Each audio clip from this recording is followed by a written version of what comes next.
Good afternoon once again.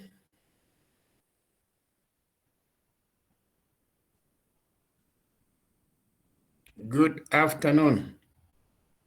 Good afternoon, sir. Thank you, Diana, for responding. Can see we are still quite a number of people still joining. It's past 2. We'll begin in 3 minutes time at 10 past 2. For the interest of those that are still struggling with the technology. So let me give them the remaining 2 minutes, then we can begin.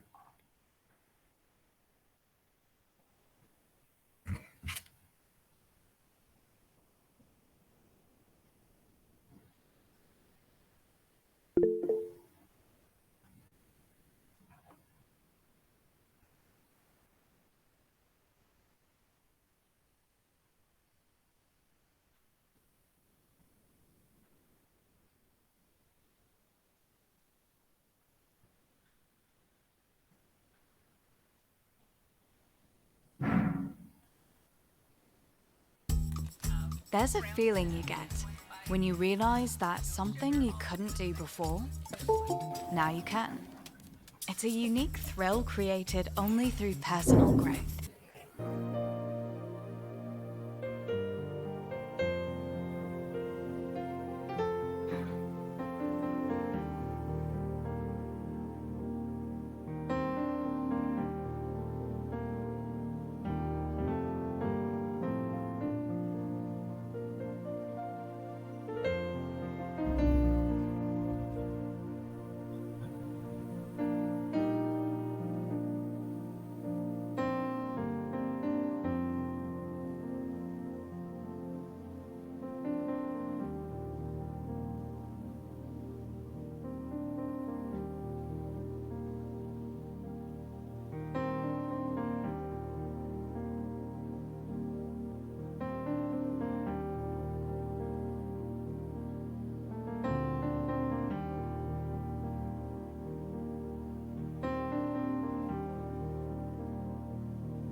Okay, just allow me a minute, please. Just 1 minute.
So in the meantime,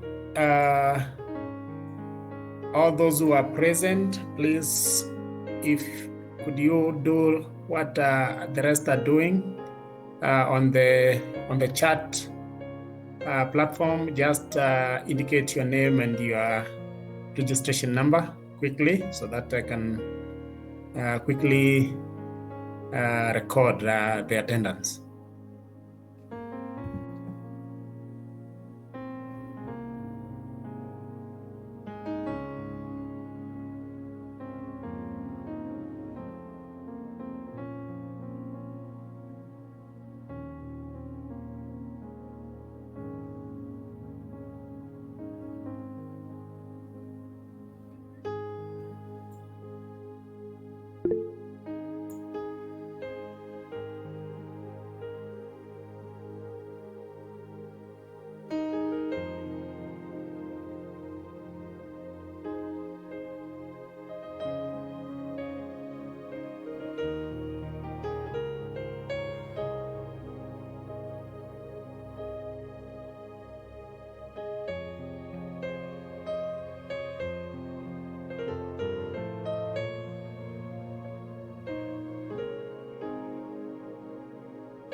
Well. I think we can now begin. Good afternoon once again.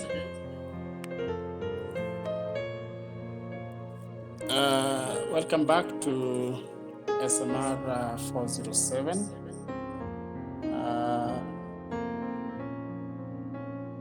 We'll continue from last week. Those that are still joining us will proceed as those who will join us can join us as we move along. Is Mbodia on board? Yes, sir. Okay, then in case you lose me, you know what you're supposed to do. So just raise me, just don't text me, just call me because I'll be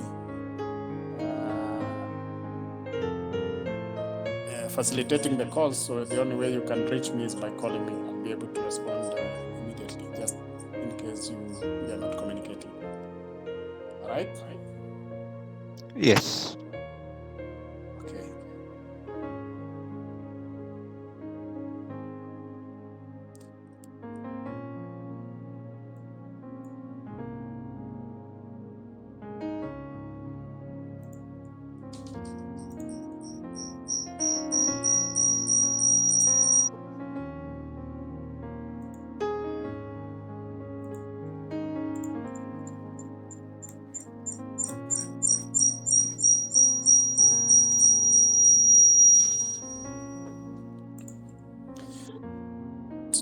So I hope everyone can see the screen.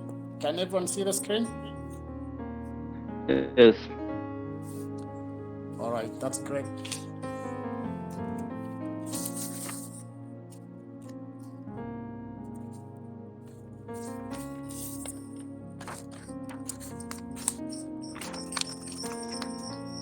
So let us continue. I think this one, you're all familiar with that. I think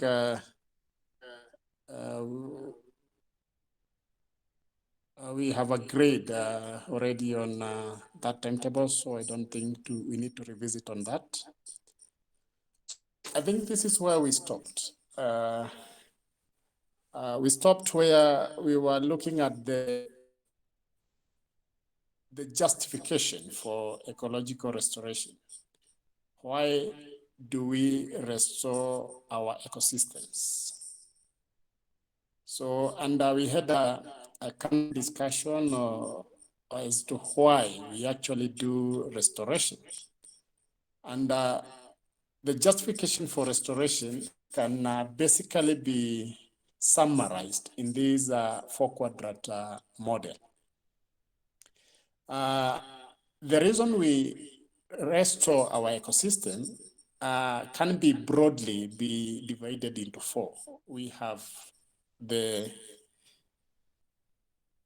personal reasons, we have the ecological reasons, we have the cultural reasons or values that we derive from ecological restoration, and of course we have the socio-economic values that we derive when we do ecological restoration. But further, when you look at that model, we agreed, or rather explained that some of these, out of these four broad categories of values, some of these values are objective, others are subjective. Similarly, the same four categories of values can also be divided into two. We have the individual reasons, and we also have the collective reasons as to why we do ecological restoration. So if you look at that quadrant as viewed from left to right,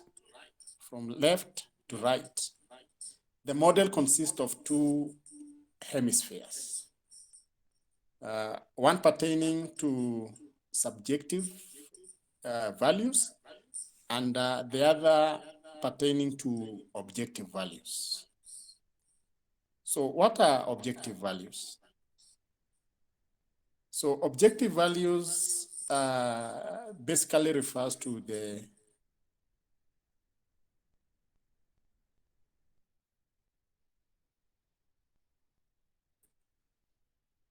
that can be measured or analyzed empirically, or if you will, they're tangible. You can actually measure those values. Whereas the subjective values are just values that we can express in terms of opinions, or they are just emotional responses to resist empirical measurement, meaning that you cannot measure them empirically. Again, focusing on the same model, if you view this model again from top to bottom, the model again consists of two hemispheres. That is relevant to individuals, and the other one that is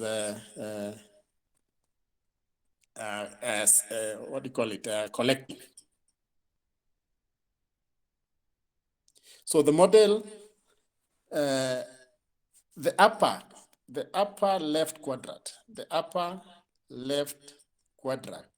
like I mentioned earlier, they represent emotional reactions we just express emotional reactions to ecological degradation of impairment, if you will. So our response to such reaction may lead us to undertake ecological restoration project directly as practitioners, or indirectly as project sponsors, those who want to fund ecological restoration, or the financiers, or if you will, also the citizen who express political opinion that maybe degradation has taken place and they want that probably rectified, and therefore that can influence maybe the public policy. So as such, responses provide satisfaction of knowing that we did something proactive to resolve a problem that concerns all of us. Again, when you look at the upper right quadrant, it represents ecological features that we value as attribute of intact, or if you will, a healthy ecosystem and ecological landscape. And if you will, to the biosphere or the integrity of interconnectedness of ecosystems. So this very important quadrant expresses our rational response as individuals to ecological degradation or impairment based on our understanding of natural areas, their biophysical component, and ecological processes. And therefore, ecological restoration allows the redemption of these lost attributes and the values we assign to them. So if we look at the lower right quadrant, this quadrant represents our collective socioeconomic values in regard to ecosystem services that we lost from ecosystem impairment, or rather the values we can lose from an ecological impairment or degradation. So on the account of this degradation, we may have placed ourselves at greater risk of probably you can maybe flooding, for example, or we may have to pay a very high utility charges in the event that there is an impairment of an ecosystem. So just to give a classical example of what I mean by this, so if we, for example, lose our mangrove ecosystem that are supposed to be protecting our shoreline ecosystem, and in the event that there is a disaster, for example, a tsunami disaster or a tsunami disaster, or just a normal flooding that like it has been experienced in North Coast, where we have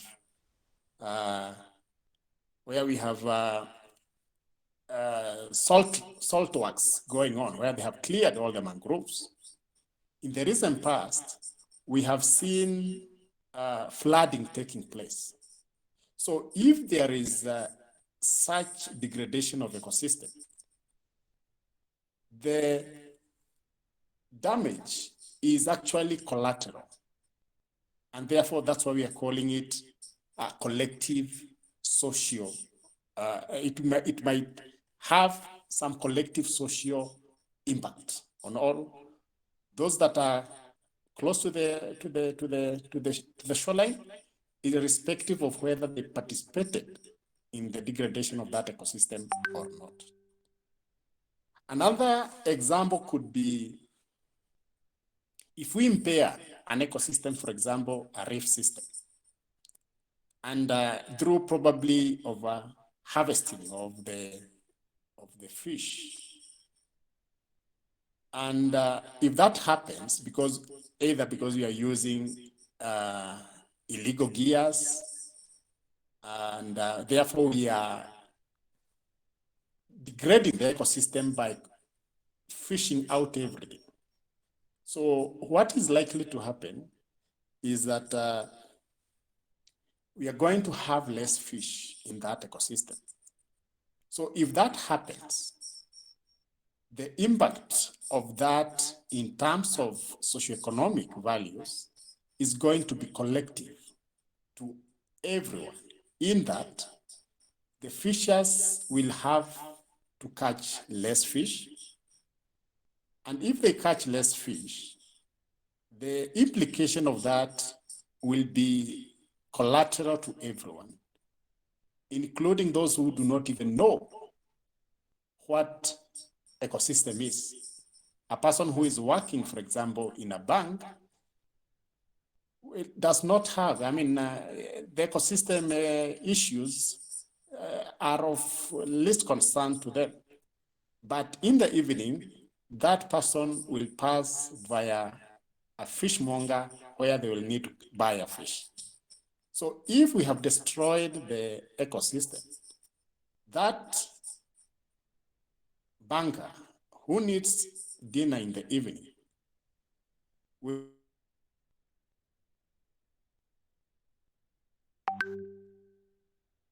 have to get fish from the market, but the implication of destruction of an ecosystem will impact on that person because the fish will not be available. And if they will be available, they'll be very few, and therefore the costs will be very high only for those who that can afford.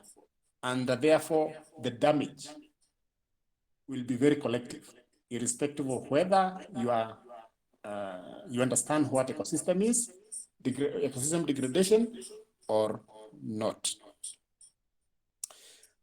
Therefore, ecological restoration allows us to recover these socioeconomic values in terms of increased flow of ecosystem services. So these services promote stronger economy, they reduce economic distress, and they increase the capacity for social integration. Again, when you look at the left quadrant, it represents our collective cultural values that were impinged by ecosystem impairment. So we feel deprived by loss of, for example, an iconic site that has been damaged, such as maybe a public park or a sacred site in a kaya forest. So this is cultural values. They are cultural values, but they are collective. And that's why you will see probably people demonstrating on the streets or wherever, because they want to actually stop maybe a degradation of a particular site. And this was very common with the late Wangari Maathai. You remember he was a fighter for this kind of rights, where he would fight for grabbing of public utilities like parks. And when you look at it from the perspective of a coastal ecosystem, the kaya sites are very important sites that have cultural values. So if we respond as a community to restore what we have lost, our dedication as we work for a common purpose will strengthen our bond as neighbors or enhance social cohesiveness. So we learn more about our environment, and I said the best way we can actually instill culture of enhancing ecosystem health is by engaging the young generation, and particularly the children.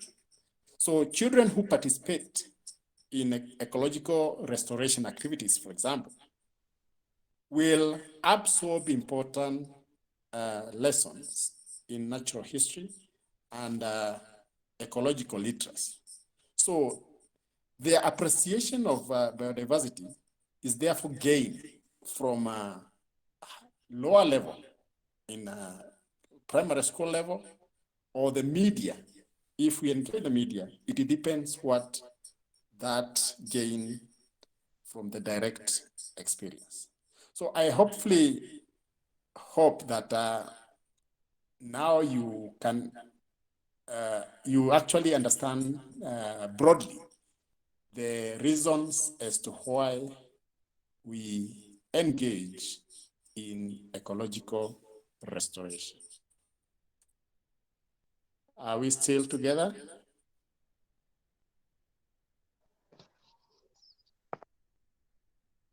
Are you still there? Because Yes. so I want us now to focus on the components and the approaches that are used in ecological restoration. So the big question is, what restrains the development of a degraded ecosystem? So when you look at any degraded ecosystems, what basically needs to be rectified? So there are three main components of redeveloping a degraded ecosystem. So for any degraded ecosystem to be restored, it basically depends on the level of degradation. How far has that ecosystem been degraded? So these three elements are what requires attention. So the first element is remodeling what we call the physical aspects of the habitat. So if an ecosystem is degraded, the physical aspects, before you engage in the actual restoration exercise, the physical aspects need to be right. Otherwise, if restoring an ecosystem, yet the physical aspects of that ecosystems are not all right or ideal, the restoration will not succeed. So the other component or the other element that requires attention is the remodeling of the chemical aspects. So before we go to the chemical aspects, what do I mean by the physical aspects of a habitat? So if we take an example of a degraded mangrove ecosystems, the first question we need to ask ourselves, what is causing the degradation?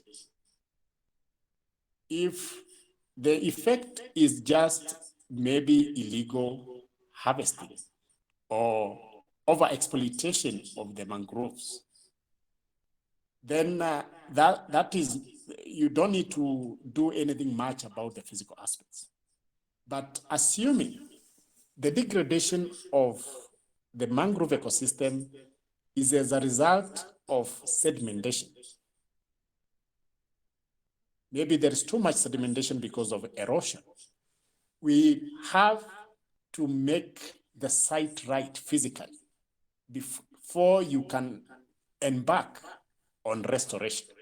Otherwise, if you begin a restoration and yet the site in terms of physical aspect is not ideal for restoration, you'll just be busy doing restoration, but the success of that restoration will be futile, will be zero, if you don't first work on the sedimentation aspect.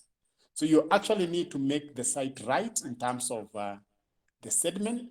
Either you reduce, you have to prevent that erosion, or you make the site, you grade the site, or you make sure that if a particular species of mangrove requires maybe inundation of 30 centimeters, then the site where you want to restore, maybe with the Rhizophorum cronata, that site should receive a 30 centimeter inundation, or if you will, a tidal flow. So when you look at the second element, you have to remodel the chemical aspects. And this is probably in the worst case scenario. So by chemical aspects, we are talking about are the nutrients, for example, in that site proper to support a restoration exercise? Or is the site toxicated, or is it contaminated? For example, when you again refocus on restoration of maybe a mangrove ecosystem, that site, if that site was impacted by maybe oil spill, it will be futile to start restoring that site with the species that were there previously if the chemical aspects of that site are not okay. So you have first to remedy the site by ensuring that all the chemical, be they the oil spill, are right. And therefore you need to do soil chemical analysis to ensure that that soil is not toxic for restoration. So another classical example could be a site that has been mined. For example, when you look at the mine site in Bamburi quarry sites.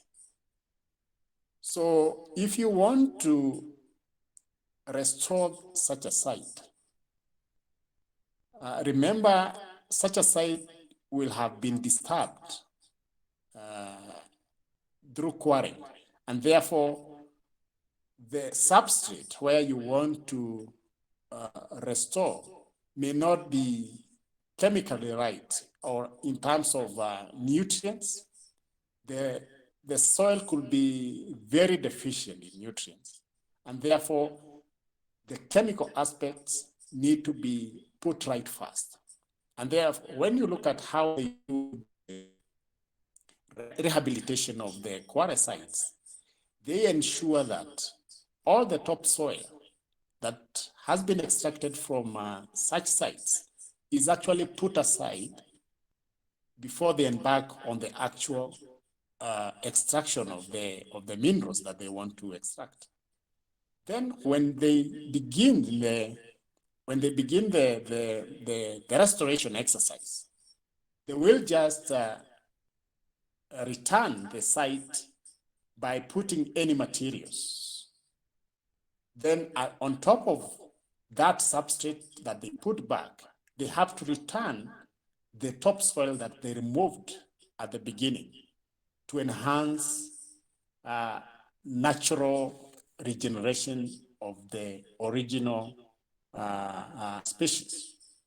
But all the same, even in doing this, most of the time they do interfere with the chemical aspects, and therefore, if need be, they ought to do soil enhancement, such as probably liming, just in case that soil has become acidic.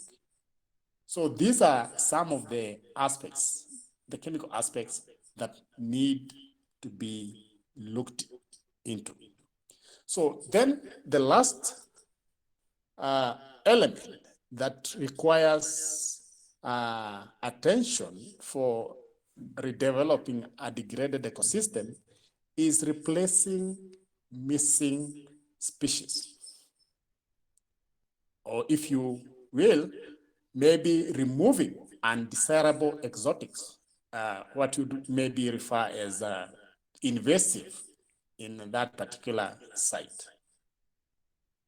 So after the physical aspects are right, the chemical aspects are right, that's when you begin the actual replacement of the missing species. And this does not just apply to the mining sites or the mangrove restoration or terrestrial forest restoration, it applies to all ecosystems. Are we together?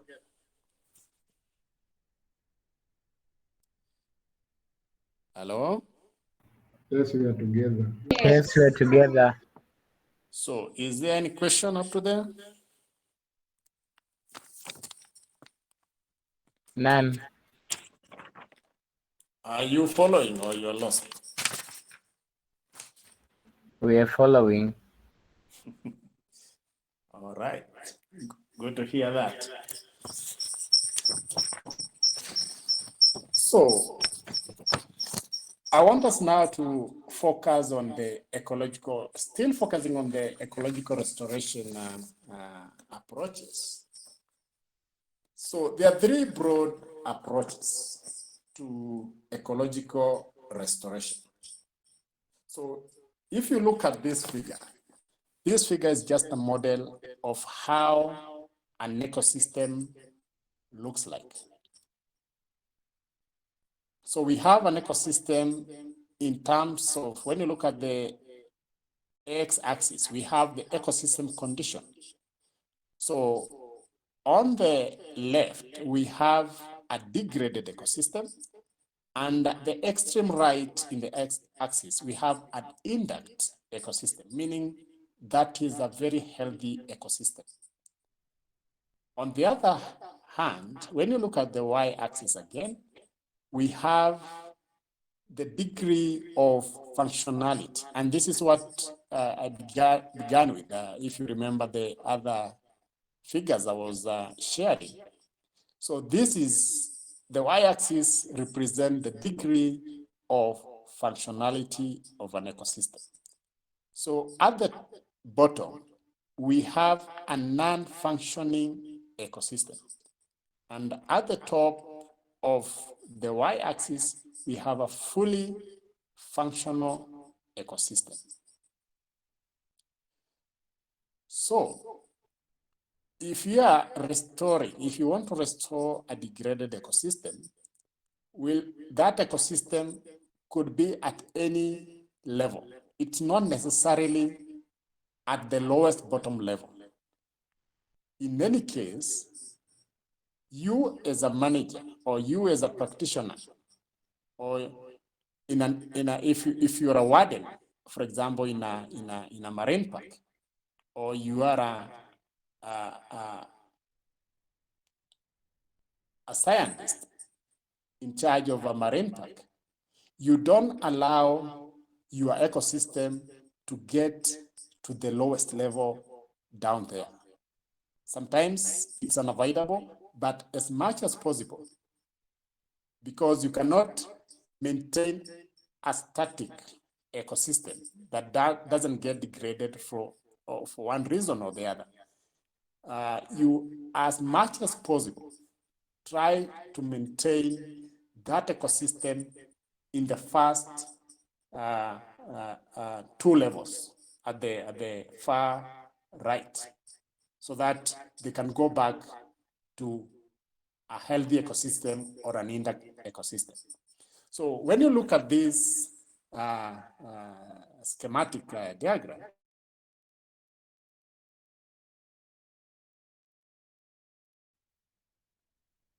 again, you notice we have two barriers. So the first barrier is what we are calling the biotic barrier. And the other barrier is what we are referring as a biotic barrier. So these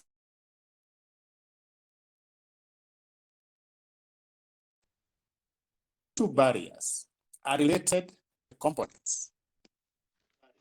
Just a second, can you see someone disturbing me so much here?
Hello?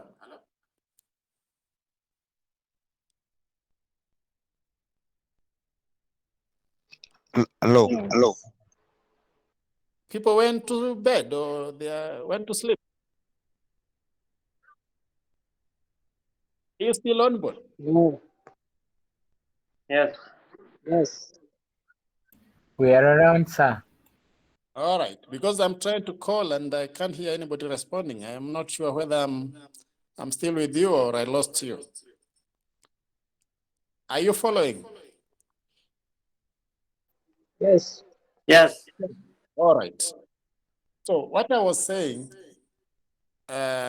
when you look at the figure, again, you notice we have the biotic barrier and the abiotic barrier. So these two barriers are related to the elements that we were looking at. We have the physical aspect, we have the chemical aspect, and we have the biological aspect. So you as a manager taking care of a given ecosystem should always ensure that your ecosystem does not cross either of these two barriers. It shouldn't cross the biotic barrier, and even in the worst case scenario, it should not even get to the abiotic barrier. Because if it crosses these two levels, then what it is basically implying is that that ecosystem is highly getting degraded. So as a manager, you should ensure that you retain your ecosystem at all costs within that first bar.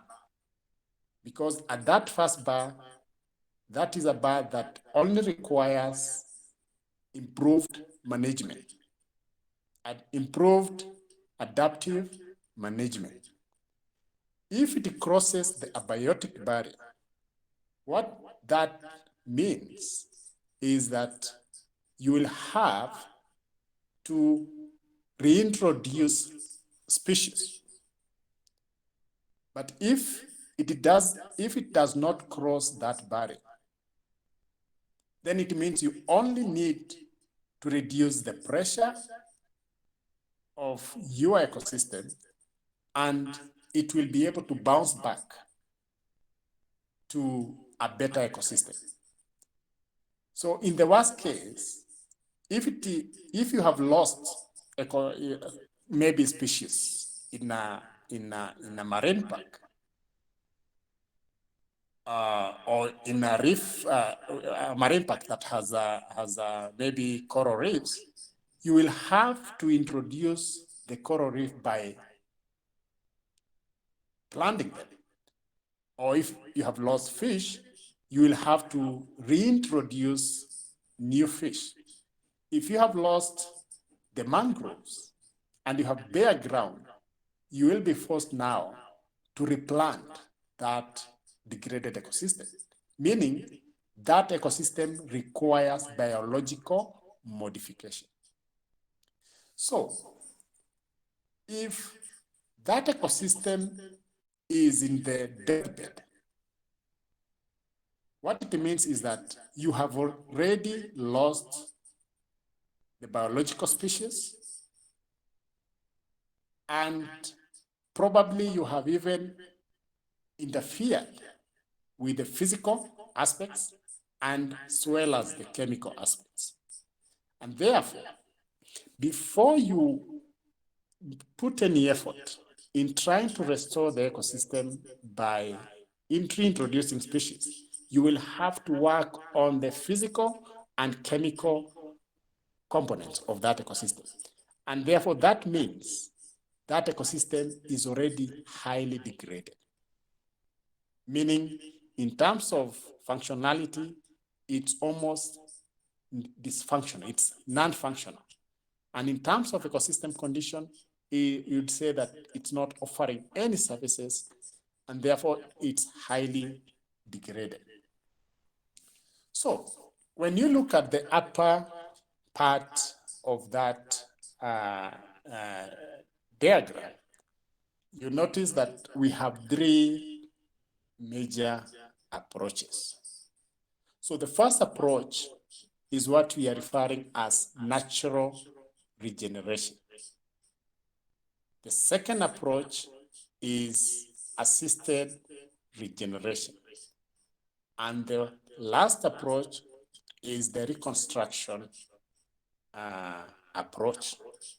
So what do I mean by natural regeneration approach?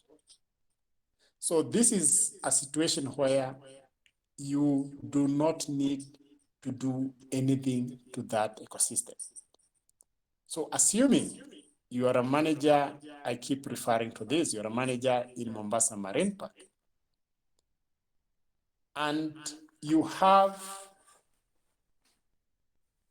lost maybe certain indicator fish species that indicate the health of that species. For example, the groupers, or there is an outbreak of sea urchins, which is an indication of degradation of an ecosystem. If you have lost certain fish species, you do not need to reintroduce those species.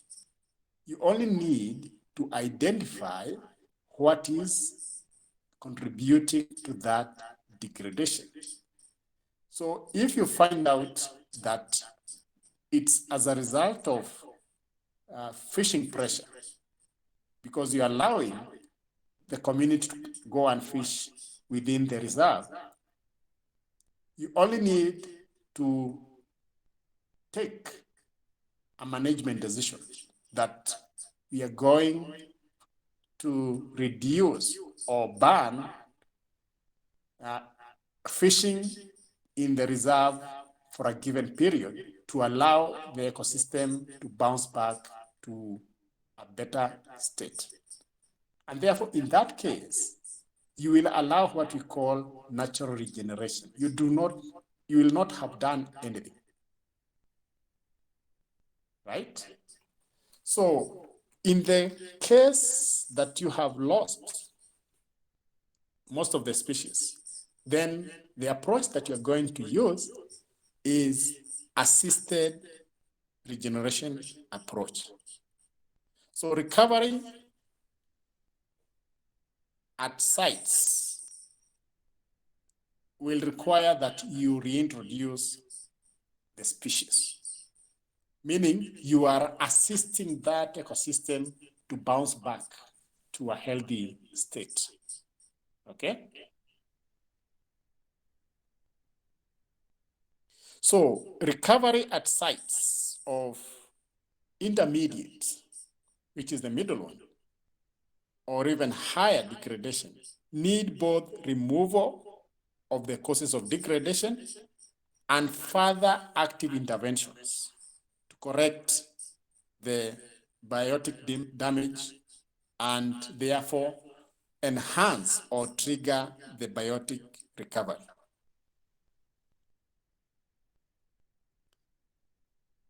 So in the case that a biotic barrier has been crossed, then the approach that you need to apply here is the reconstruction approach. So in this case, where the damage, in this case, it means that the damage is very high.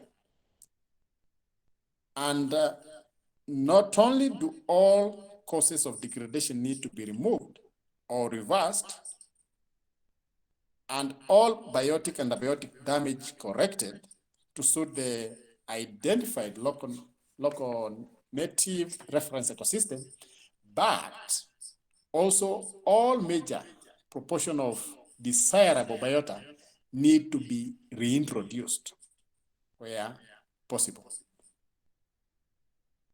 And therefore, this will then interact with the abiotic component to drive the recovery. So, in ecological restoration, can therefore be achieved through two forms. So the first form is what we call active recovery. So what do I mean by active recovery?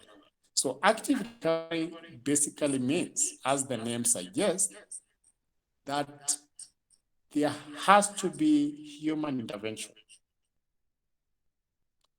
For example, you will need to reintroduce the species.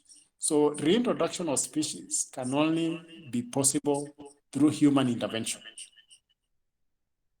So the other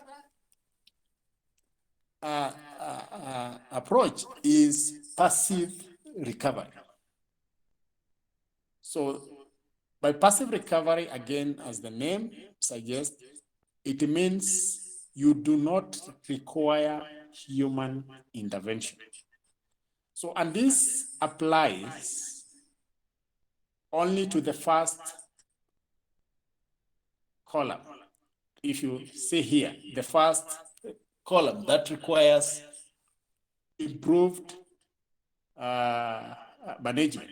So in the improved management, you apply what we call passive recovery strategy, where you do not require physical human intervention.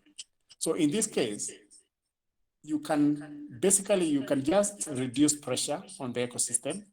And once you reduce the pressure, that enhances natural recovery. So what is required, therefore, will depend on what has gone wrong. So, for example, in the case of a mine site that the substrate has been disturbed, you will do chemical manipulation of that site. So if an acid land has been left after Bamburi cement has mined their mineral, that site will require chemical manipulation. So, or the raw inert material, because the raw inert material that has been left may not be able to support any sensible recovery of plants. And therefore, you will have to re-engineer that ecosystem through nutrients enhancement. So when it comes to active recovery, so this basically refers to human-mediated actions that are used to enhance recovery of a degraded ecosystem. So, and some of the active recovery approaches that are used are what we have already mentioned, as you'll need to rehabilitate a site. That requires human intervention. You will need to restore a site by maybe planting and doing other necessary actions. That is active recovery. If you remediate a site because you'll have to do chemical manipulation, that is active recovery. If you have to reintroduce species, if you have to reclaim or reestablish a site, all those are active recoveries. So when you look at this figure again, it's similar to the previous one, but I just wanted to highlight to you the areas that will require passive restoration approach and the active restoration approach.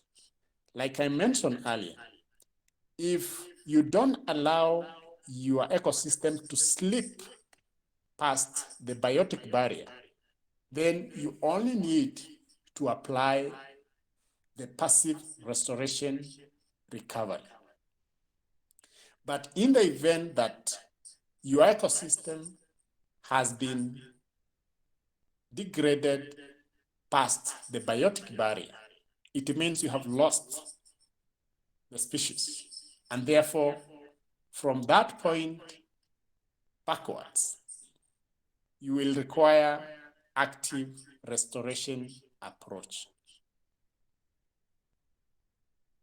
So the other thing that you need to be careful about when you're doing restoration, and the reason as to why you shouldn't allow your degraded ecosystem to go past the biotic barrier, is actually multi-pronged. One, the time that it will take you to restore that ecosystem will again depend on the level of degradation. So if an ecosystem is so degraded, for example, it is in level 4 or level 5, then it will take you more time to return it to level 1. Similarly, it will also be more costly for you to take a degraded ecosystem from level 4 to level 1 as compared to the cost it will take you to move a degraded ecosystem from level 2 to level 1. Similarly, the success rate, the chances that you will succeed in that restoration also depends on the level of degradation. So chances of success are very high if you want to return a degraded ecosystem from level 2 to 1, as compared to attempting to return a degraded ecosystem from level 5 to level 2 or to level 1. So in short, what I'm trying to say is that as a manager, you should strive very hard to retain your ecosystem within the first bar from the left. It will be less costly, it will take you less time, and you'll be sure that your effort will not go to waste. So when you look at most of the restoration activities or efforts, particularly the marine related restoration, the success rate is usually very low. When you look at the number of seedlings of mangroves that have been planted for the past, let's say 20 years, if you were to go back and assess the success rate, I can bet that the success rate, for one reason or the other, that we shall be looking at probably at some later stages, is less than 20%.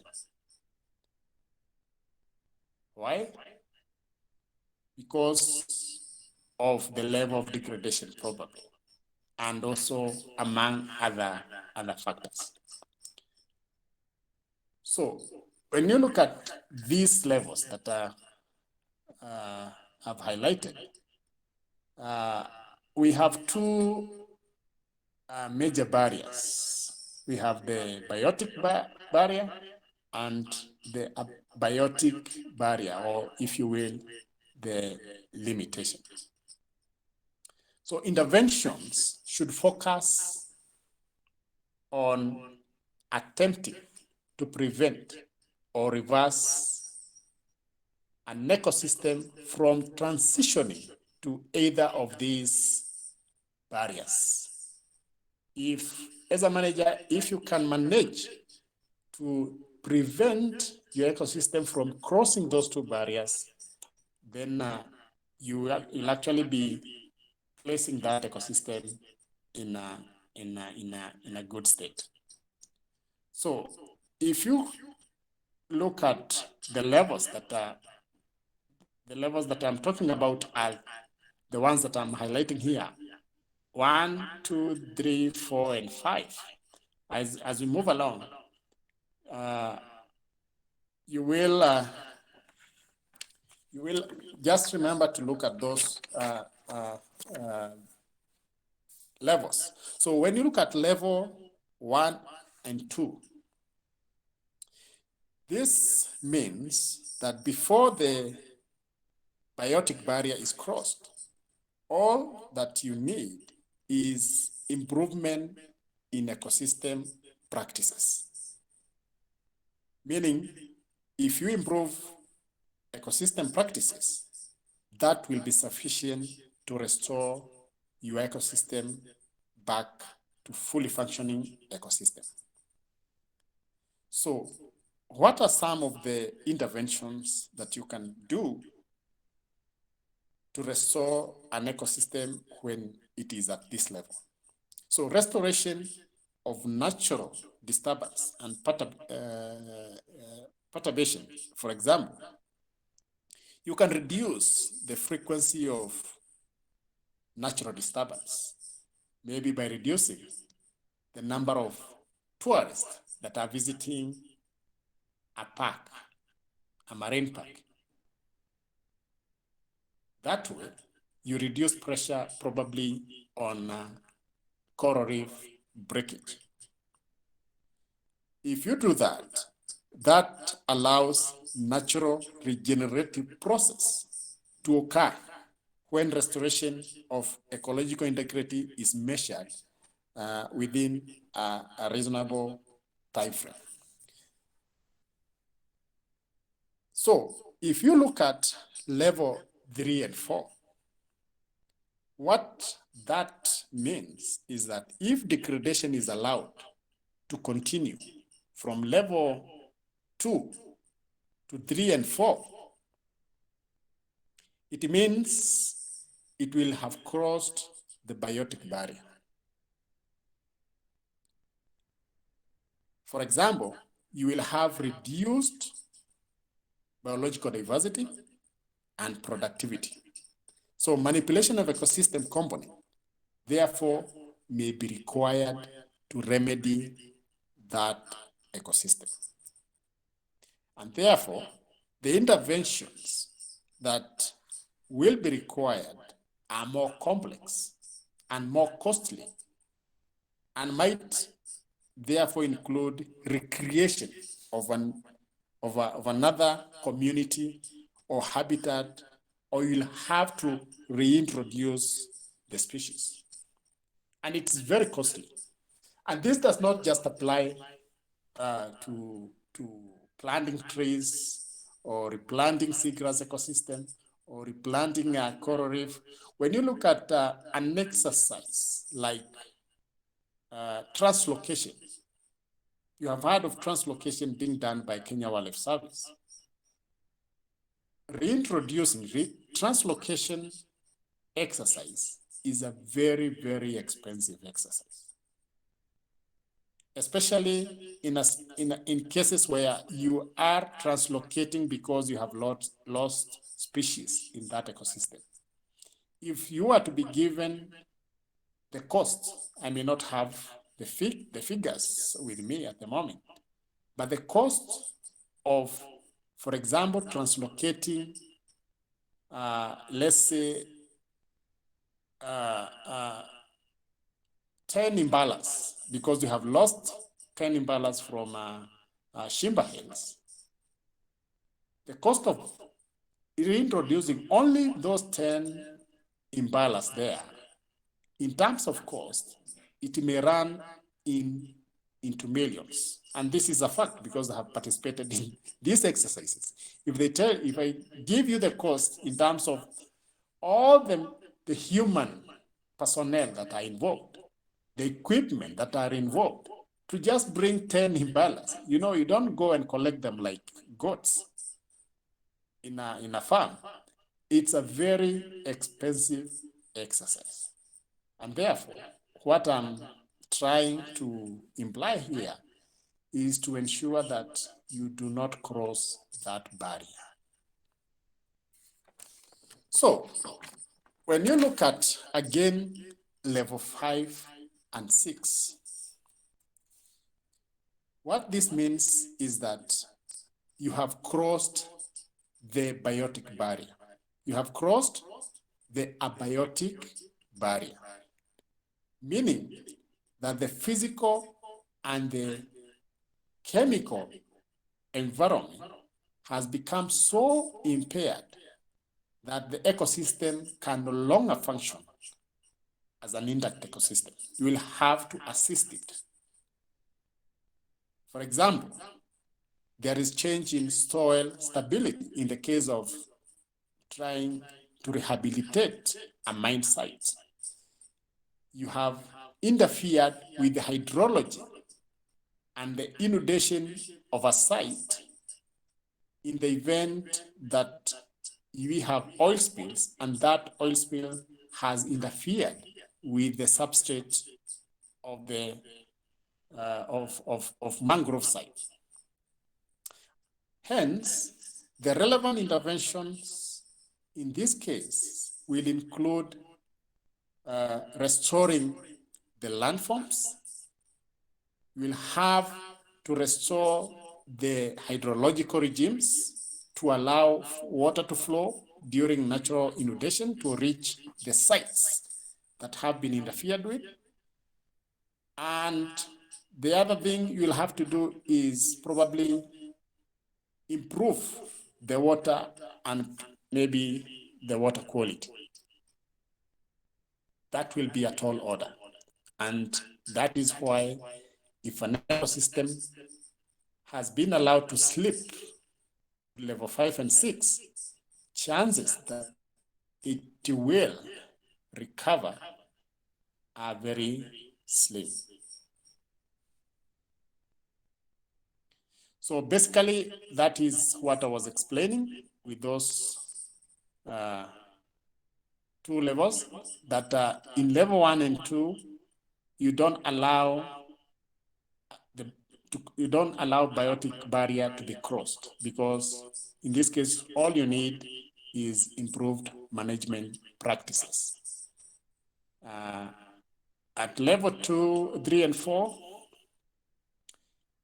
you will have crossed the biotic barrier, and therefore you will have to improve the biological diversity and productivity, meaning you will have to manipulate that ecosystem, like, for example, reseeding. And probably in terms of terrestrial ecosystem, you will have to reintroduce species. And even in marine ecosystem, such as a marine park, you may be required to reintroduce species. For example, if you break all the corals, we have seen us doing that, trying to replant corals as well as seagrass or mangroves systems.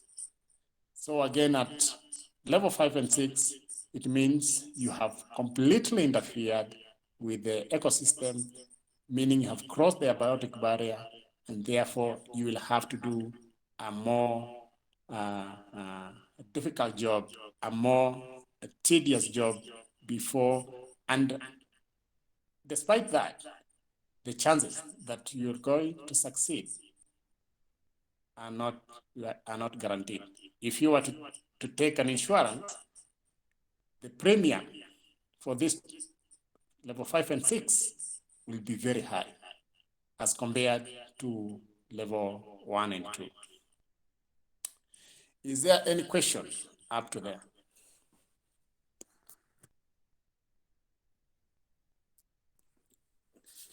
Can I hear someone say whether I'm communicating anything or I lost you guys?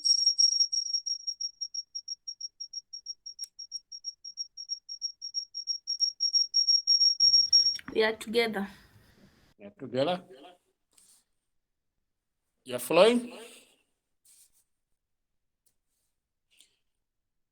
Well, now I want us to shift our gears now to something different. And now I want us to focus on the principles underpinning ecological restoration. So for you to do ecological restoration, considering that this is a very complex exercise, this is a very costly exercise, you need to be guided. You need to be properly guided. So before you embark on any ecological restoration. So there are certain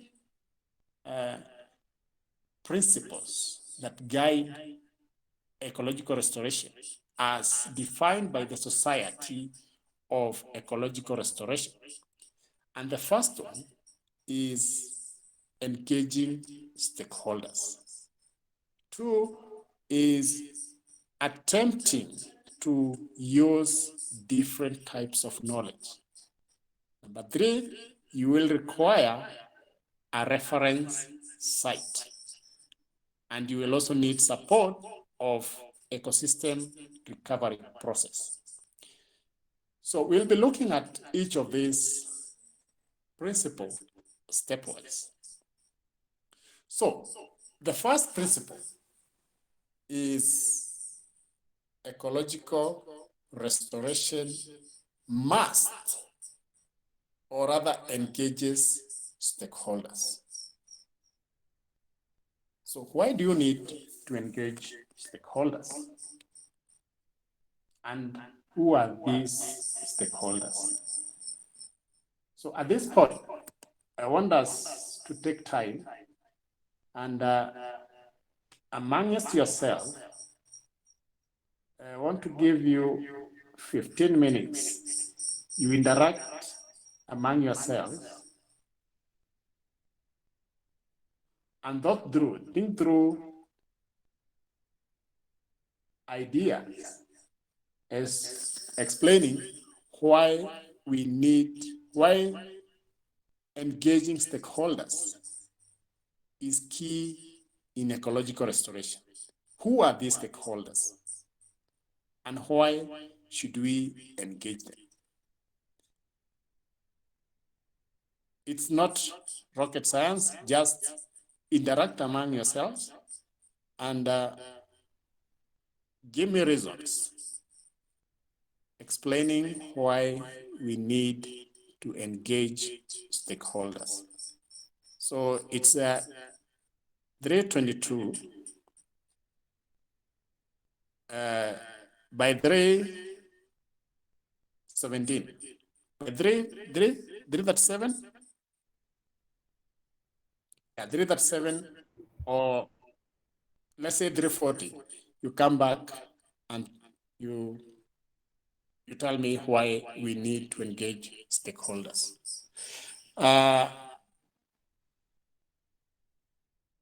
It would have been better to break you into groups,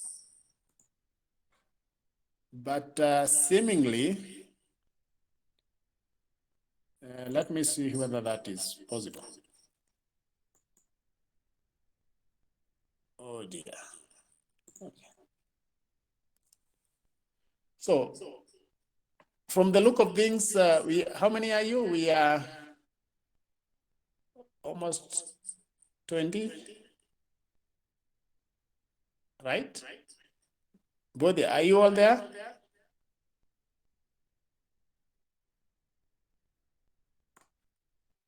Yeah? Yes. So, I just want you to think through among yourselves, and then you select one person who will highlight reasons why we need to engage stakeholders in ecological restoration. Then I will be back. Yes. Okay. So probably from next session, I think my setup of Google, I again forgot to look at it. I think it's possible to break you into groups, but in the meantime, you can just work among yourself. Just select one person, and as you think through, that person will have to present. Is that assignment clear?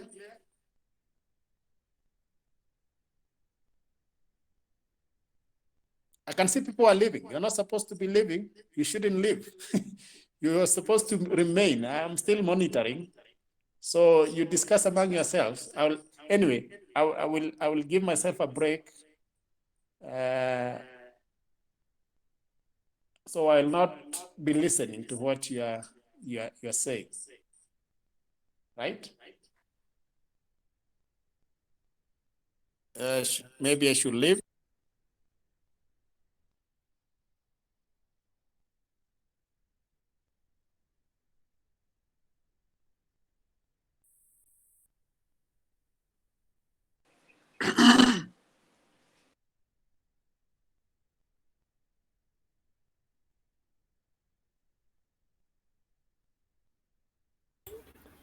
Wase tunaifanya kwa breakout room sama ni aje? Hapa tu. Sasa mletelete point mimi alafu Maureen sitatusimamia. Wewe ujiseme peke yako, upresent peke yako. Mimi mtu asinitaje. Anyoso, hi. Joyalis. Anyoso. Oya, msichana uko active. Sasa tunauliza ni okay. Swali ni nini? Poa sana. Swali ni why should we involve stakeholders participation in ecological restoration? Like importance of stakeholder participation. Sasa Diana, vitabu zako hapo. Nancy, mimi najua bado unakumbuka, ziko kwa kichwa zote 16.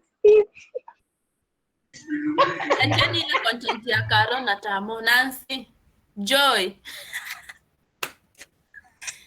Stakeholder participation. The stakeholders wanahitaji kuparticipate ili kusikue na conflicts mostly based on interests and the things that need to be done here and there. So the stakeholders are involved. For good governance of the it creates harmony. Joy Alice.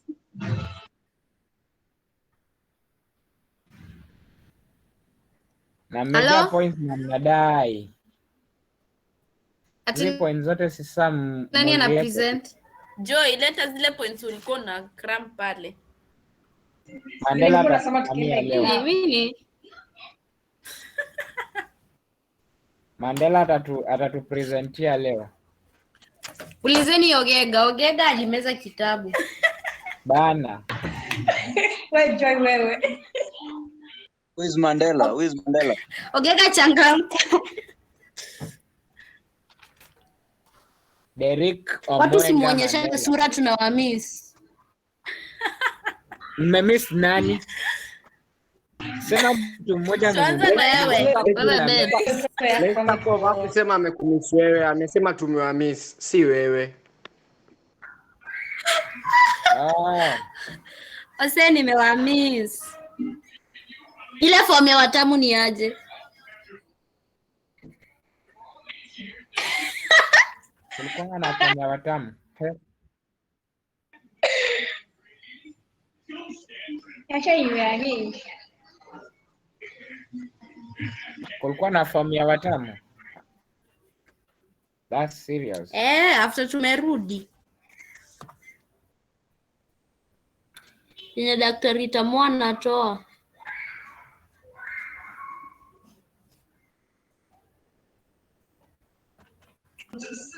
Wewe Joy bado utupatie points ongelea hapa kuhusu Watamu.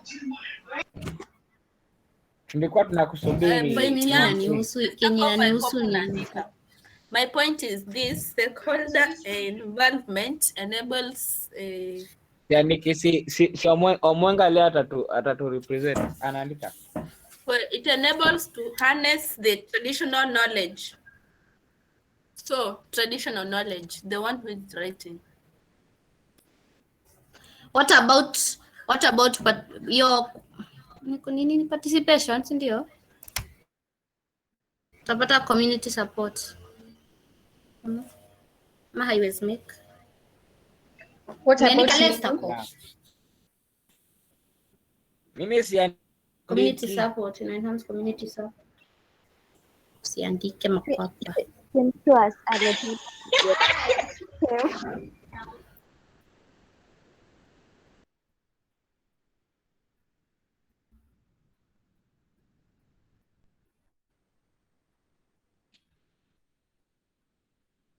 Joy, hiyo umesema nini?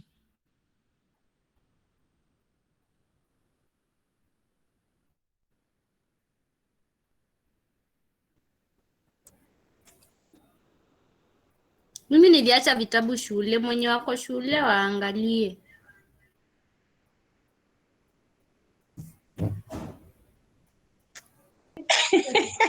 Joy.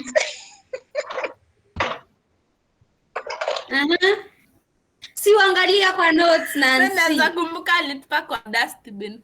Si makosa chake. And then hapo kwa books zangu wewe. Uliniona? Nasema Joy ndo alitupa kwa dustbin, si wewe. Mimi siku. Mimi sijatupa.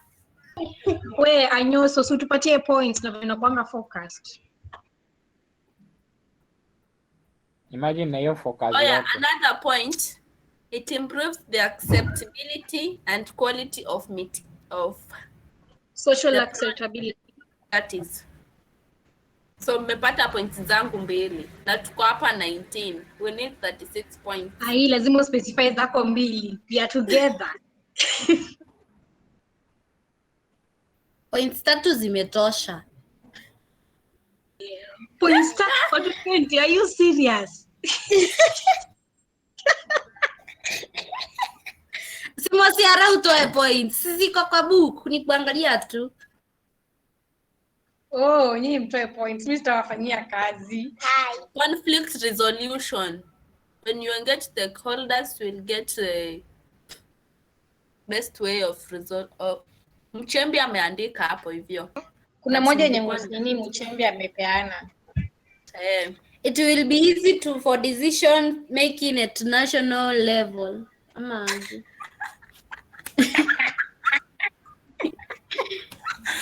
mimi sitachanga.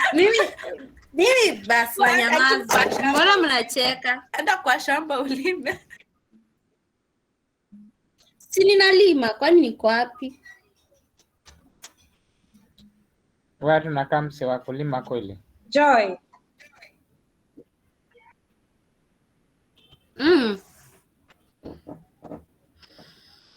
This class is being recorded.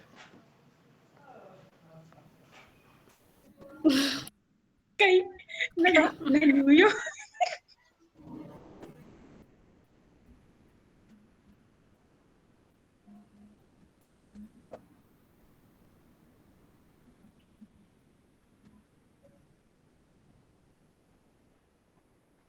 Mbona amenyamaza?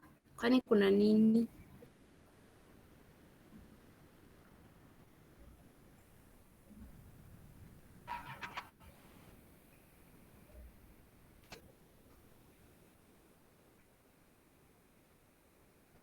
Mimi niko bed nimelala.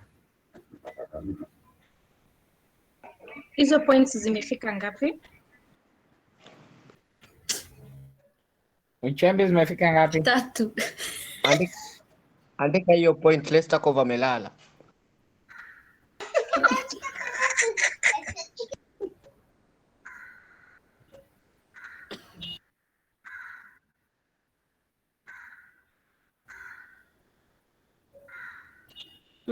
Mbona microphone ya Dr. Tamo iko na echo.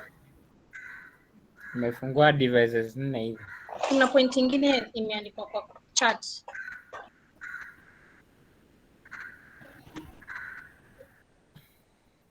Kina Mbudhi wako wapi? Mbona waongelee hii story? Kina Tuo.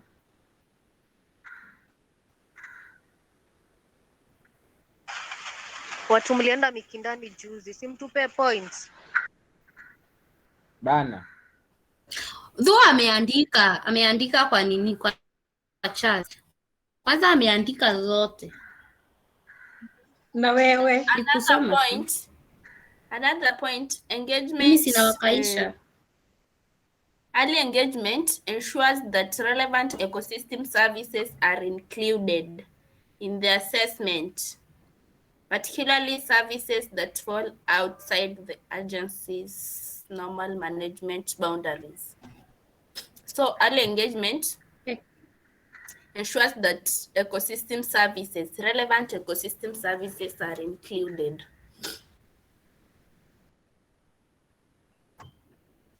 Ecosystem services are included. Wenyewe watu wangekuwa kama wewe hivi. Unajua saizi tungekuwa mbali sana.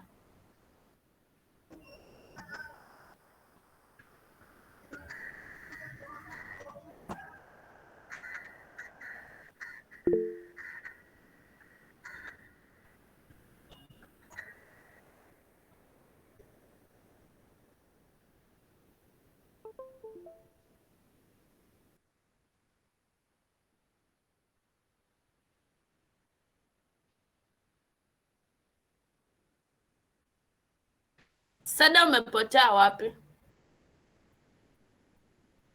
Mzee, na watch simu yangu iko 2%. Na watch stream. Na hakuna stima. Simu iko 2% na hakuna stima.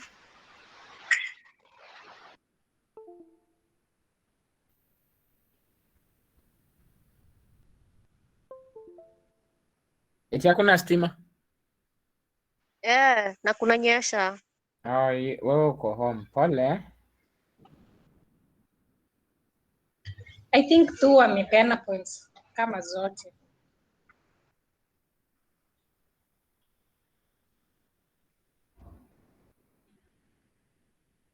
Huwa mjamaa wa mapoints.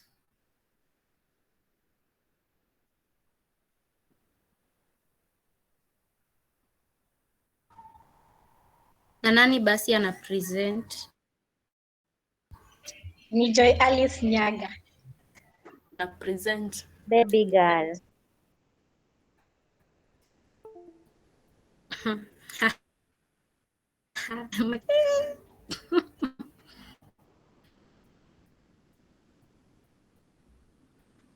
Omwenga Derrick ata present.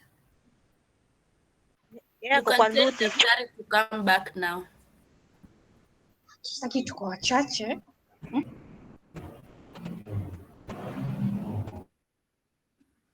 Watu wameenda field collect data. Sawa, hata mimi nika collect yangu.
Point Silisha Hi. Mani.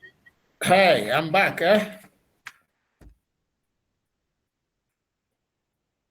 Hello, hello. Can you all hear me? Hello?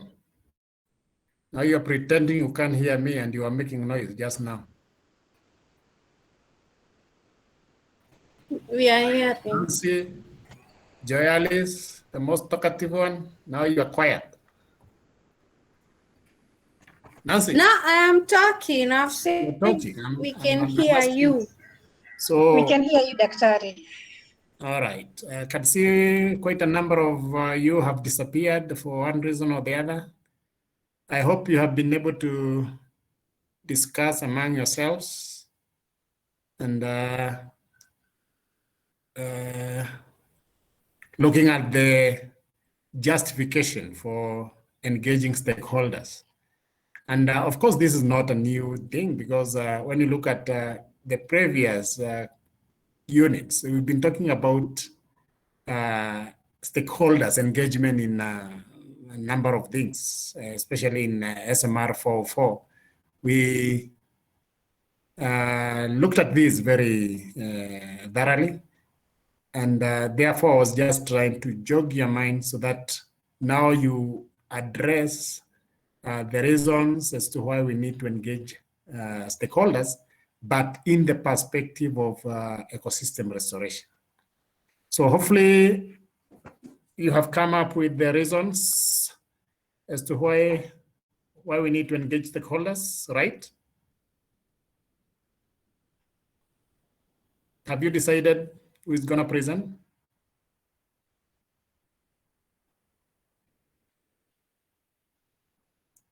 Hello, hello.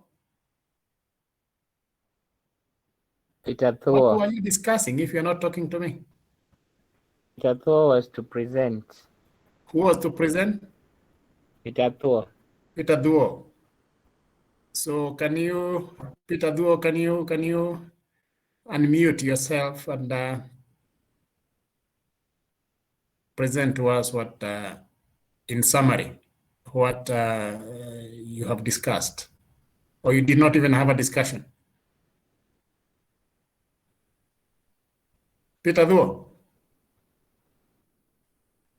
Peter Duo amerudi, ameenda zake akatuachia gadget. Okay, I can present on their behalf. All if right. you can go back to the charts, I see a number of points being raised. Do you have, can you present? Is it possible for you to present or you have them on the chat? We have them on the chat. If anybody is able to reach there, we can get to see as I go through them. So our good friend Mchembi said that it brings together divergent ideas in decision making for a better solution.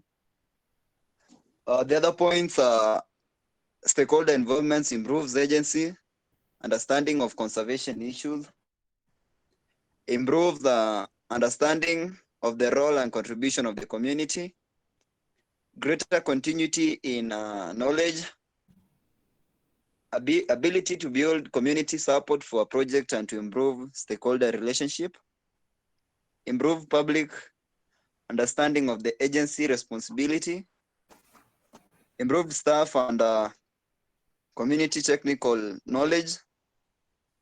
It improves agents' credibility with the community, improve quality of decision making by agencies, and it improves acceptability and quality of restoration process. I think as I can see from the chart, those are the points that were being raised, unless anybody has something to add on top. From the chat, I can only see the only person who contributed most and then disappeared. I don't know whether he's still with us, is Duo. Yeah. So is that all that you discussed? Or you were just sharing on the chat? Did you have a discussion as such?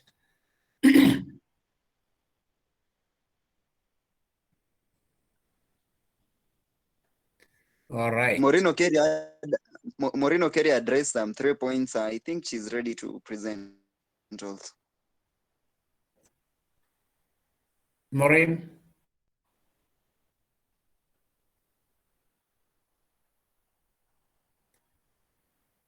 I will work very hard to ensure that I'm able to break out into groups, because I think when you work in so many, it's very difficult to manage huge groups, especially where you don't have very cooperative people or not willing. When you are given assignment, probably in threes, it becomes easier to ensure that everyone contributes.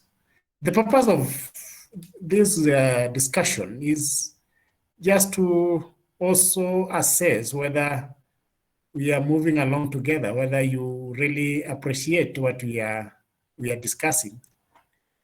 And when you don't have a lot of people contribute, it means that there is a disconnect with a discourse that is going on.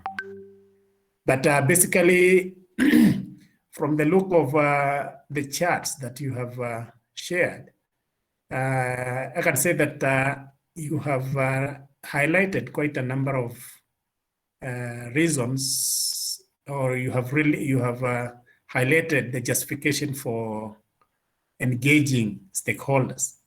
But when you talk of stakeholders, what's your understanding? Who are these stakeholders? When it comes to restoration, no? Who are we referring as stakeholders? I think a stakeholder can be any person who is directly or indirectly benefiting or is in one way or another affected by the restoration initiatives. Mm-hmm. For example, can you give us? This can involve the direct communities near these resources, e.g. mangroves. We can also have the government as well as the private sector and other institutions. Okay, yeah, that's quite right.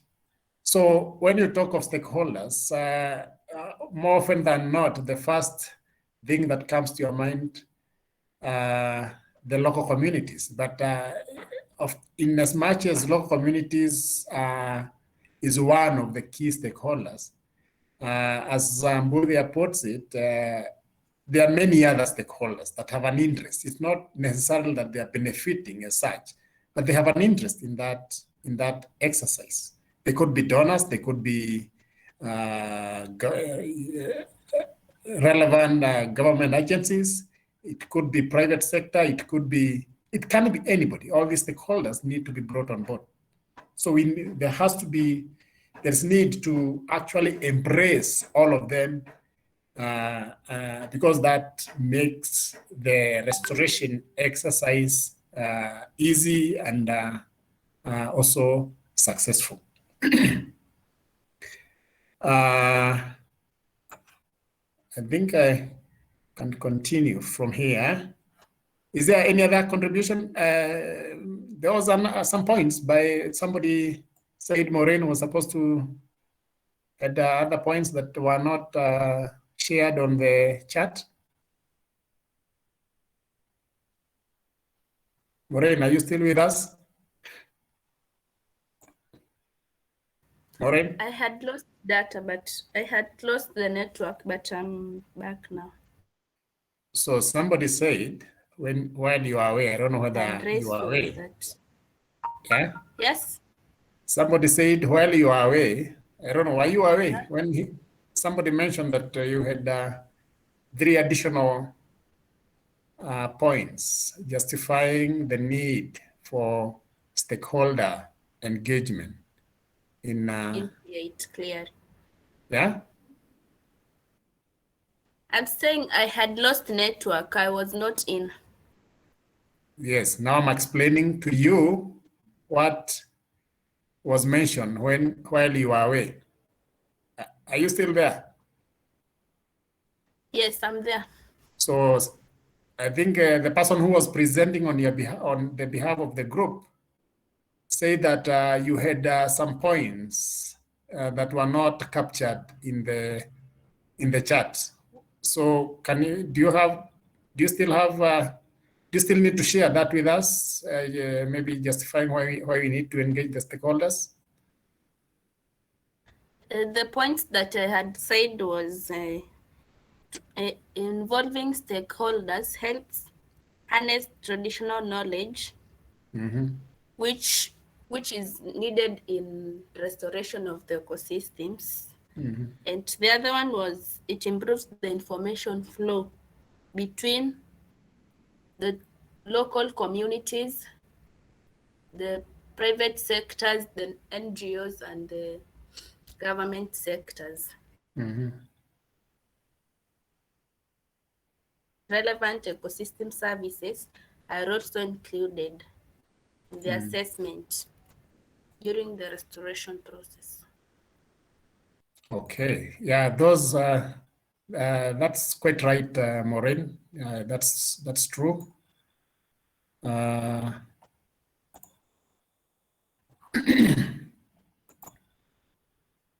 So stakeholder engagement is very key when it comes to ecological restoration. Very, very important. Because stakeholders can actually break or make the restoration exercise.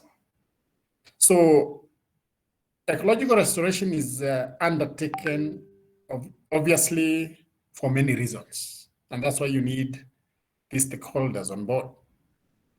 And we have already highlighted some of those reasons. The major reason we want to see an ecosystem integrity is to enhance ecosystem integrity. But in the process of trying to enhance ecosystem integrity, we have some personal reasons, we have some cultural reasons, we have some socio-economic reasons, and of course we have the ecological reasons. So this combination of ecological social benefit can lead to socio-ecological resilience. When you enhance the integrity of ecosystem, that can also improve socio-ecological resilience. So human benefits from a closer and reciprocal engagement with nature is therefore considered to be very, very important. So ecological restoration projects tend to recognize and acknowledge the interests, the contributions from different stakeholders. And that's why I was asking, who are these stakeholders? So more often, the first thing that comes to your mind when you're talking about stakeholders, when it comes to this kind of an exercise, are the local people. But I said, in as much as we want to engage, that the local community is one of the key stakeholders, there are many other stakeholders. And I said that we have the government agencies, we have the private sector, we have, of course, even the public in general. And therefore, local stakeholders can actively seek their direct involvement by providing mutual benefits, both to the nature and to the society. And that's why we actually need to engage the stakeholders. So participating in a restoration project, therefore, can be transformative. And very often when I've been saying this time and again, when we engage the young generation, especially the children, when they engage in a restoration project, they tend to develop personal ownership of the restoration sites, and that justifies the need to engage different types of stakeholders in restoration. And therefore, communities located within or near degraded sites, for example, tend to gain health and other benefits when the restoration is improved. So these indigenous people or these local people, and when you talk of local people or local communities, again, this does not just refer to that local community in Kilifi or that local community in some local place in Shimoni. It's actually both the rural local community and the urban local community, all combined, because they all benefit from a healthy ecosystem. So indigenous people and the local communities benefit where the restoration reinforces nature-based culture or practices or livelihoods. So if we have a restored ecosystem, that local fisherman will actually benefit, because a healthy ecosystem in terms of if we restore a mangrove ecosystem, that will also enhance the fish catches.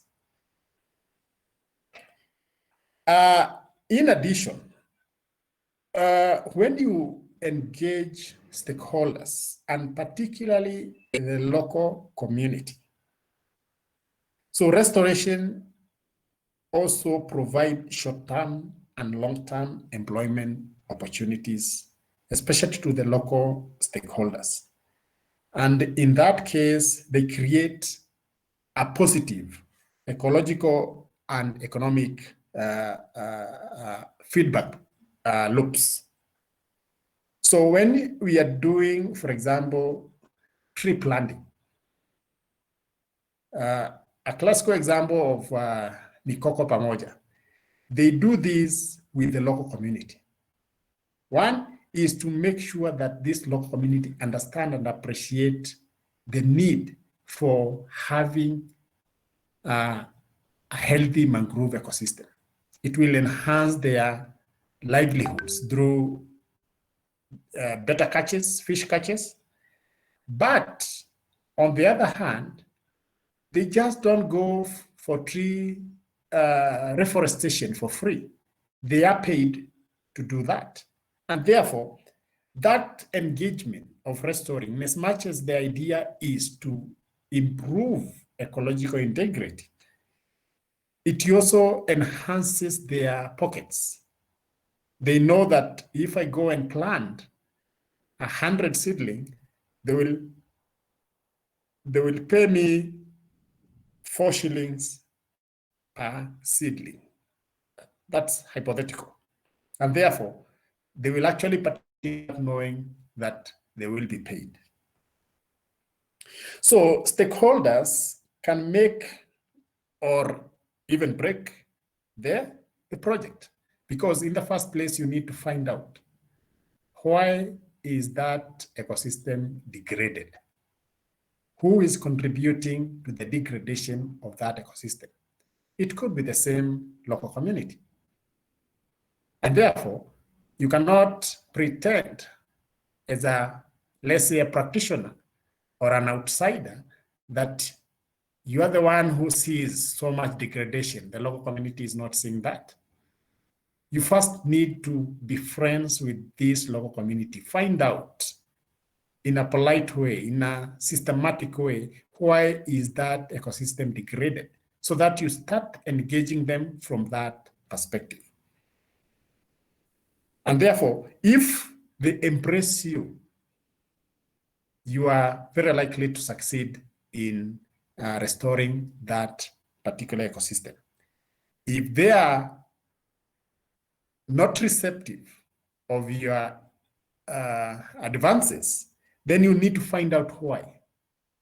Are they the ones benefiting from the degradation? And if they are the ones benefiting from that degradation, what are the solutions before you begin restoration? Can they be engaged in a way that the benefits that they are deriving from degrading the ecosystem, can they be derived in an alternative way?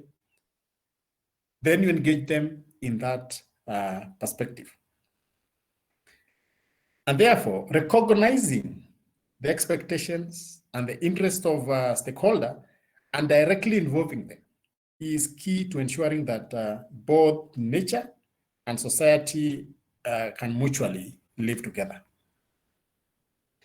In addition, again, stakeholders, we say they are not just local communities. So stakeholders can also provide political and financial.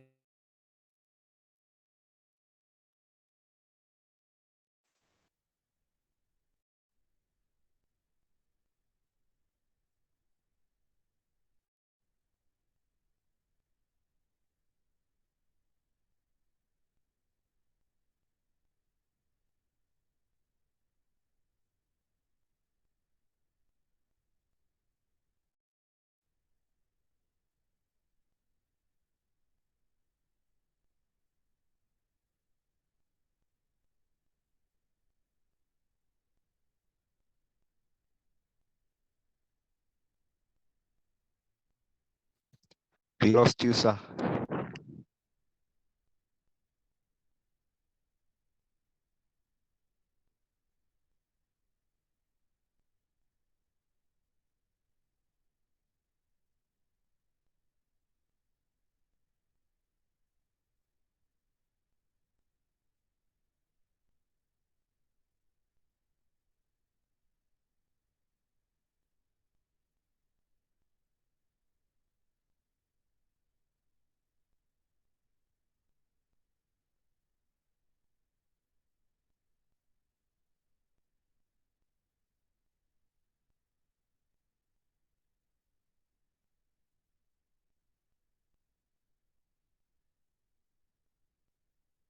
I think I'm not getting something.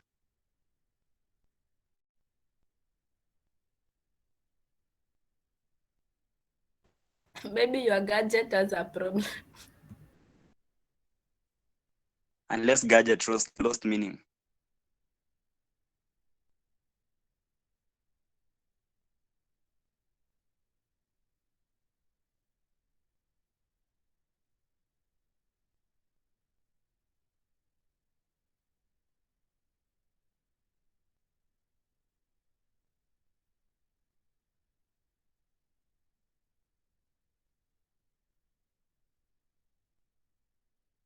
We've lost the lecturer. I think I'll be facilitating this unit.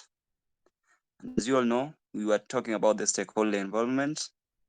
I'd like to call everybody on board. Kamau Mbudia, how are you?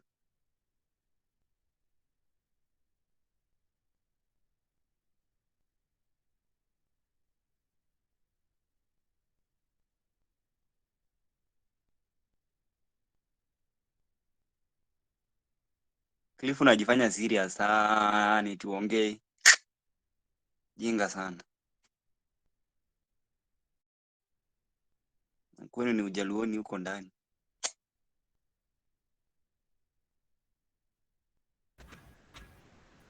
No, Dr. Tamo is always listening.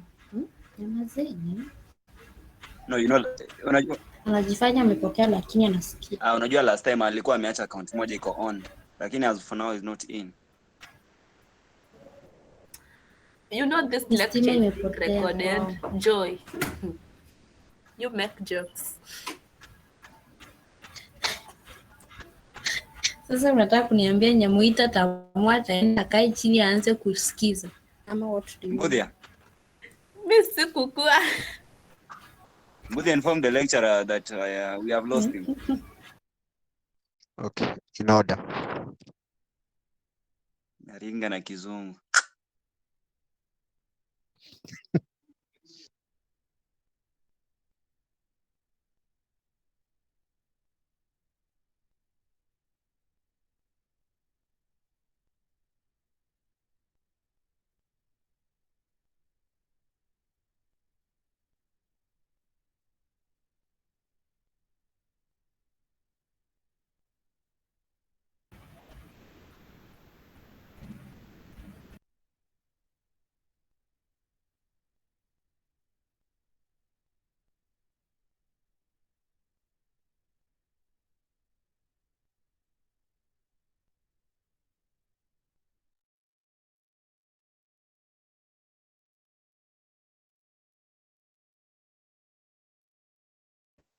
Bundi has left too.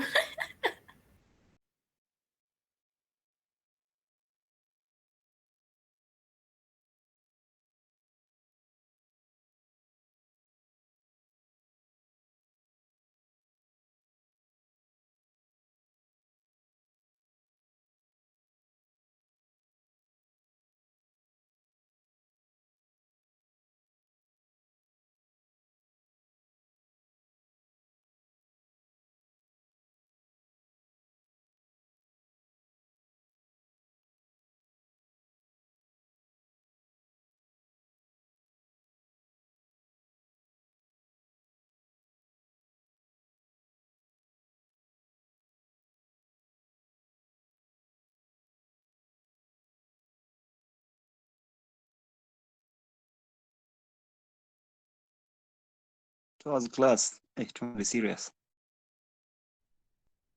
Meanwhile, kuna sisi watu wa bundles. In time ya rush hour jioni sasa. Tubaki poa.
Hello?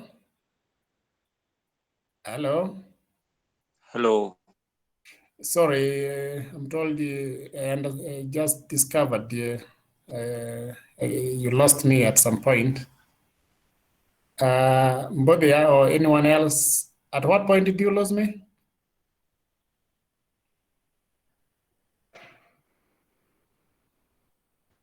We lost you a long time ago. What was I saying when you lost me?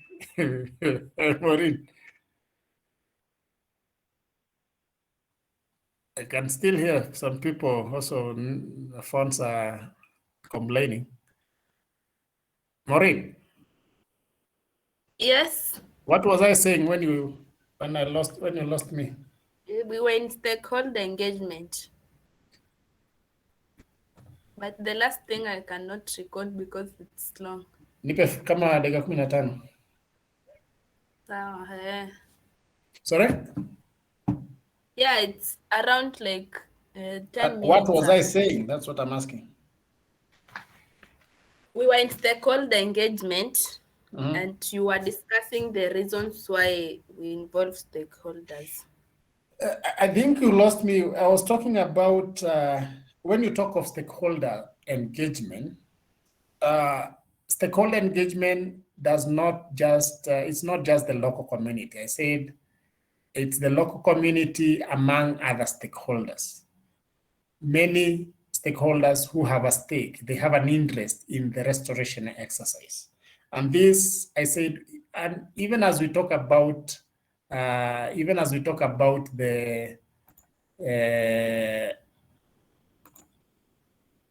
talk about the stakeholders, local communities, it's not just the local community alone, but we also have the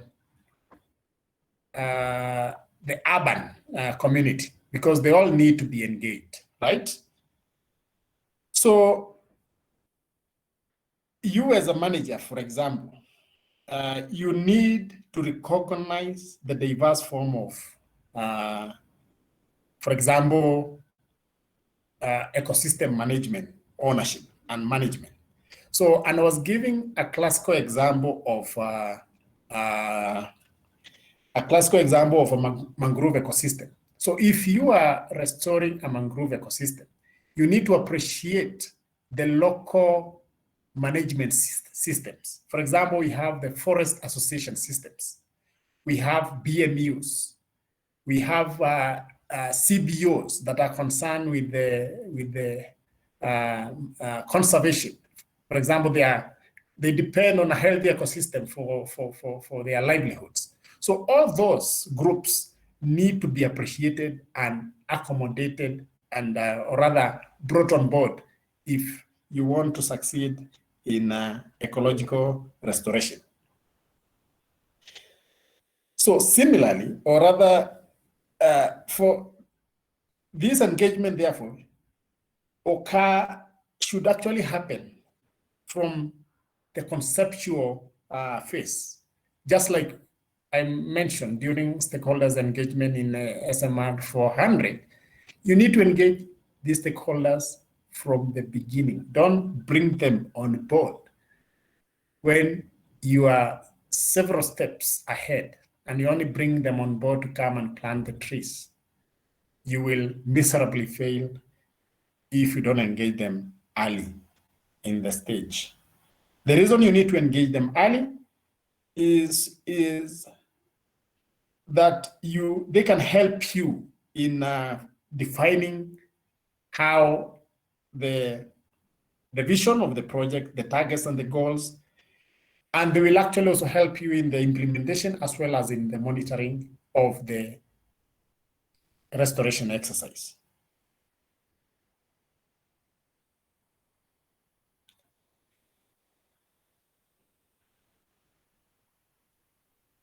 Well, that's where I was, right?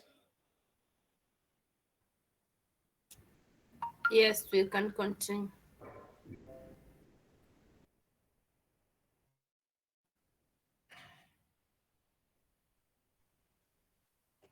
So, in addition, when you talk of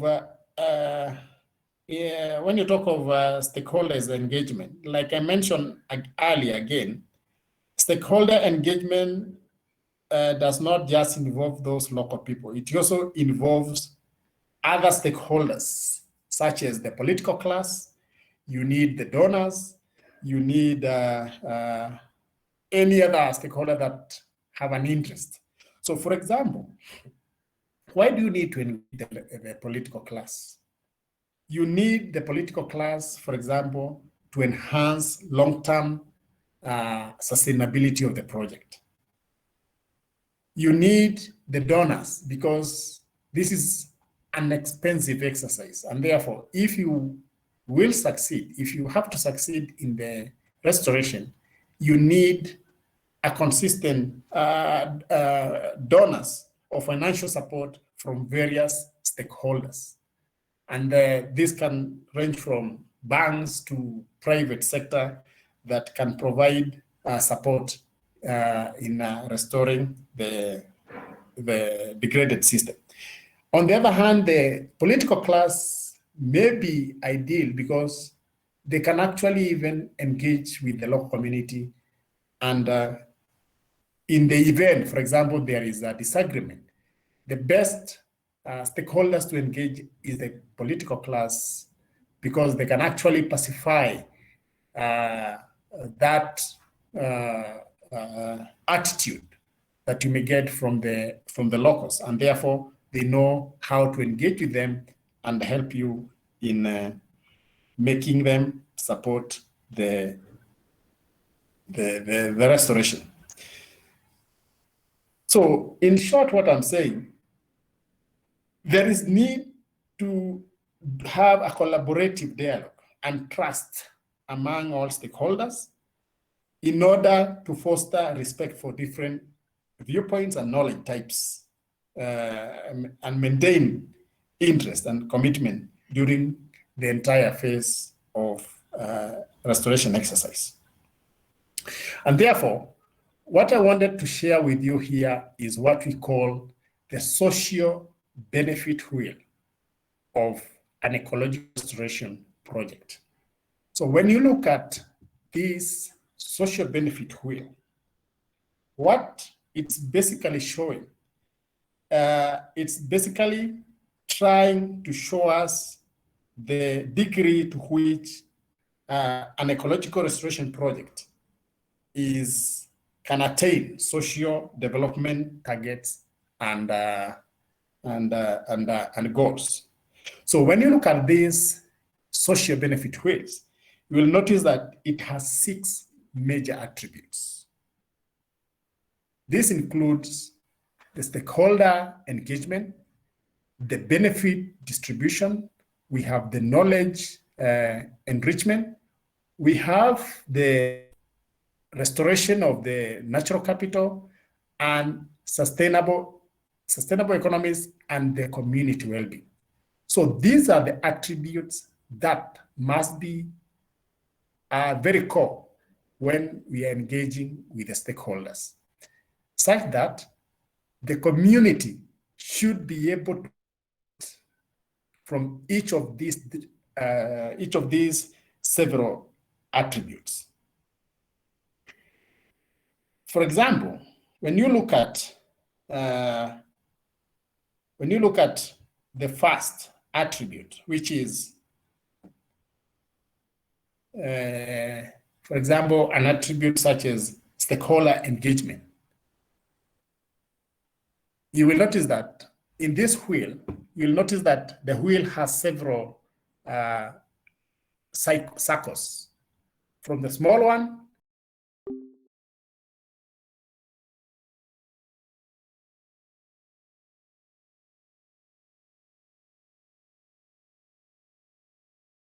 see that?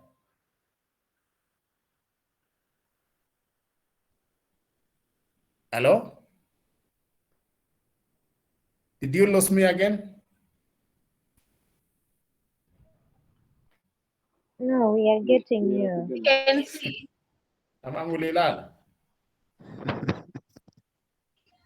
We can see. We are together.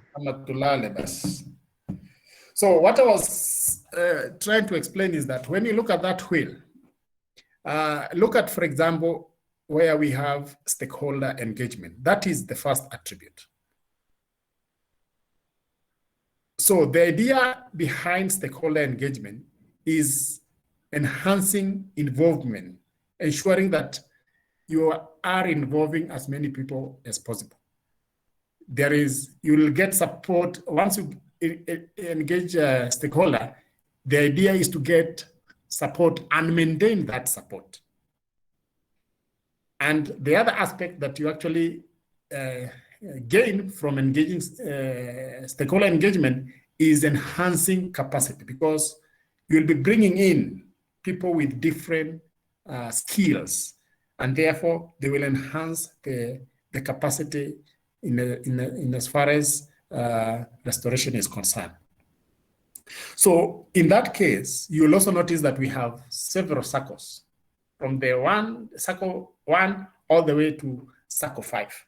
So in the case of stakeholder engagement, the first circle means that, for example, that stakeholders have been identified and made aware that there is such a project that is going to begin on restoration. And therefore, they'll be explained to the rationale of that project. But that is just informing them, right? So in that case, that engagement will only be at level 1, because they will only be explained that there is such a project, and the purpose of doing it is ABCD. But for you to attain a high level of stakeholder engagement, you will need to have the number of stakeholders support will be at level 5, or rather will be at optimal. And in that case, the stakeholders engagement will be expected to have what we call self-management of that ecosystem, where they will actually participate and manage the the restoration and monitoring themselves. And therefore, that enhances succession arrangement of that exercise. Secondly, when you look at another attribute such as benefit sharing or benefit distribution, how are they going to benefit? Because the reason you want to restore is there has to be economic benefit, right? So how are the stakeholders going to benefit? So, for example, there has to be local benefits. The local benefits must be assured. The benefits must be equitable. If there are opportunities, those opportunities should be equitable.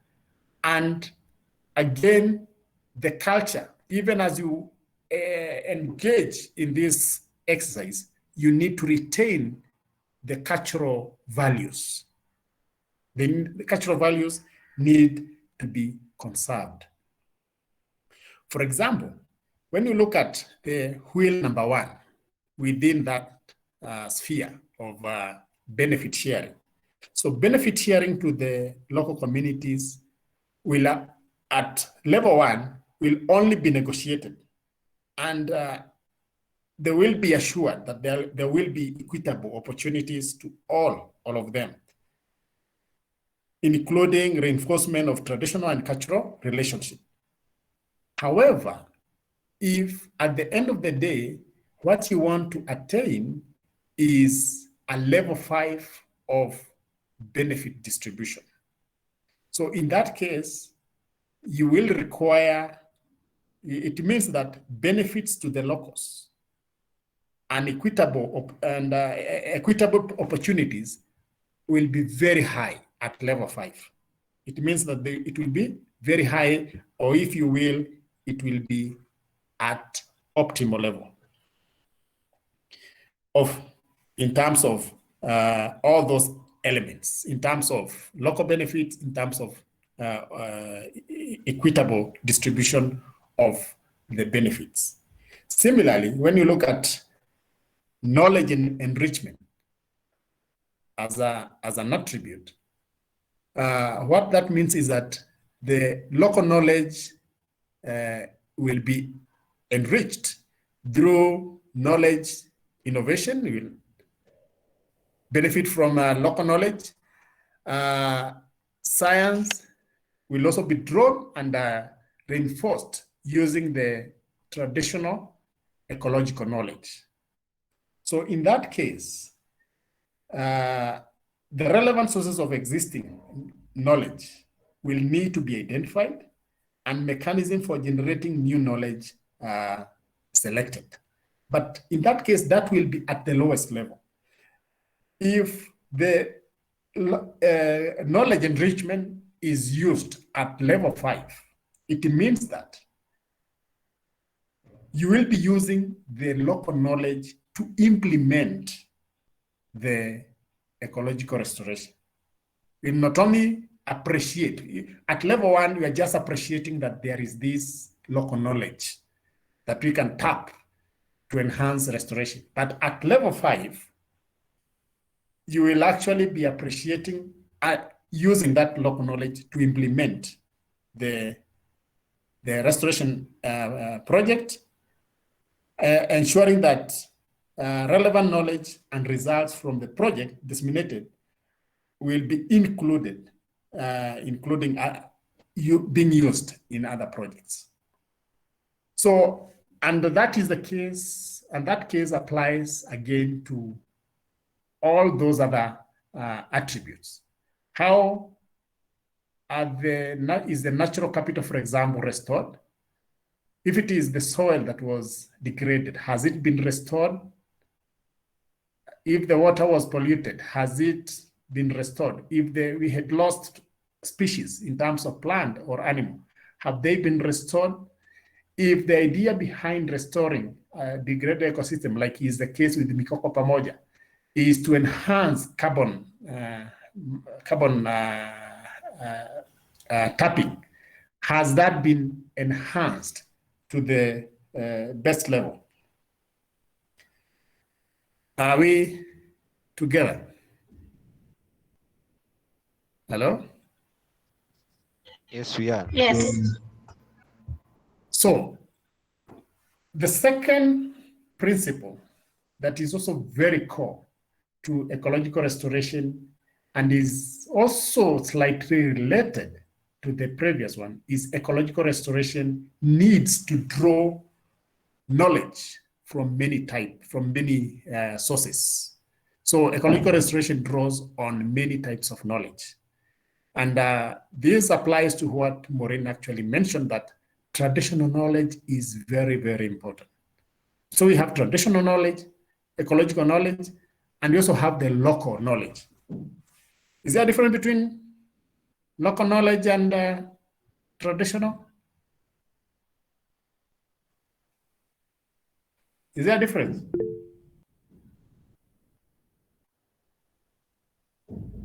Go find out, because I'll bring it. One day I'll ask you that question. It's a difference. There is a difference. Yes. Who is that? Is that Diana? Yes, it's me. So what's the difference between traditional ecological knowledge and local ecological knowledge? Okay, local ecological knowledge can be the present knowledge about the people who live in an ecosystem or in an ecological area. How do they perceive that ecosystem? But traditional ecological knowledge, this can be explained by the past knowledge of how that ecosystem was before before like the present knowledge. That's my understanding. Okay, yeah. Very true. So when it comes to ecological restoration, you need to tap different types of knowledge for you to succeed in the restoration. So the practice of ecological knowledge will benefit, for example, from practitioners' experience. So who is a practitioner?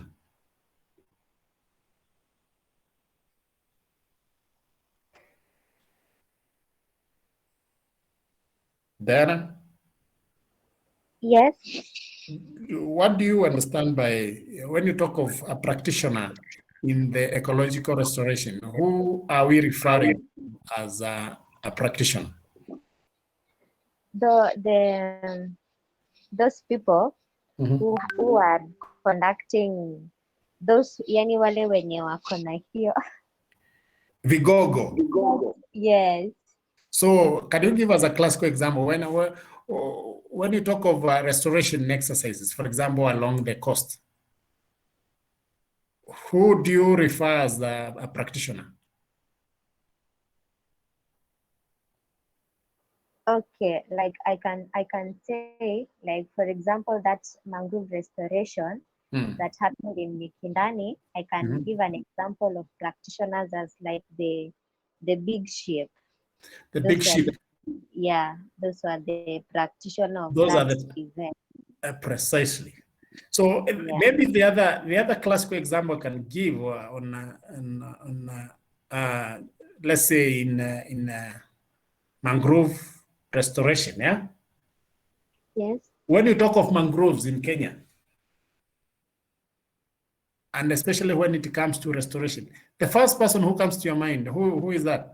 Maybe you have never met him, but huyo ndiye kigogo wa mangrove restoration.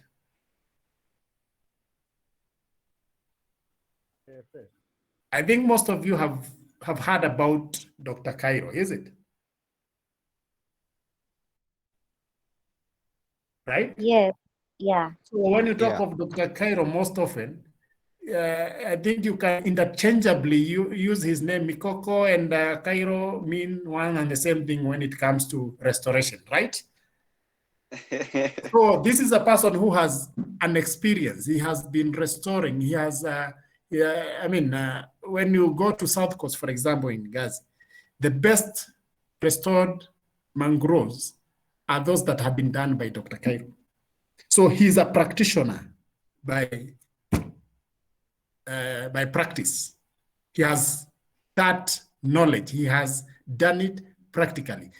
And that does not mean that big ship are not. That's also another level of a practitioner, right? So if you have to succeed in restoration, the experience from such people is very, very important. But that does not mean that traditional knowledge is not important. That does not mean that big ship, hao tu ndio wanajua kupanda mikoko. They are not supposed to seek knowledge or advice or collaboration from other people. They need to combine knowledge. They need to combine efforts so that they succeed in the restoration.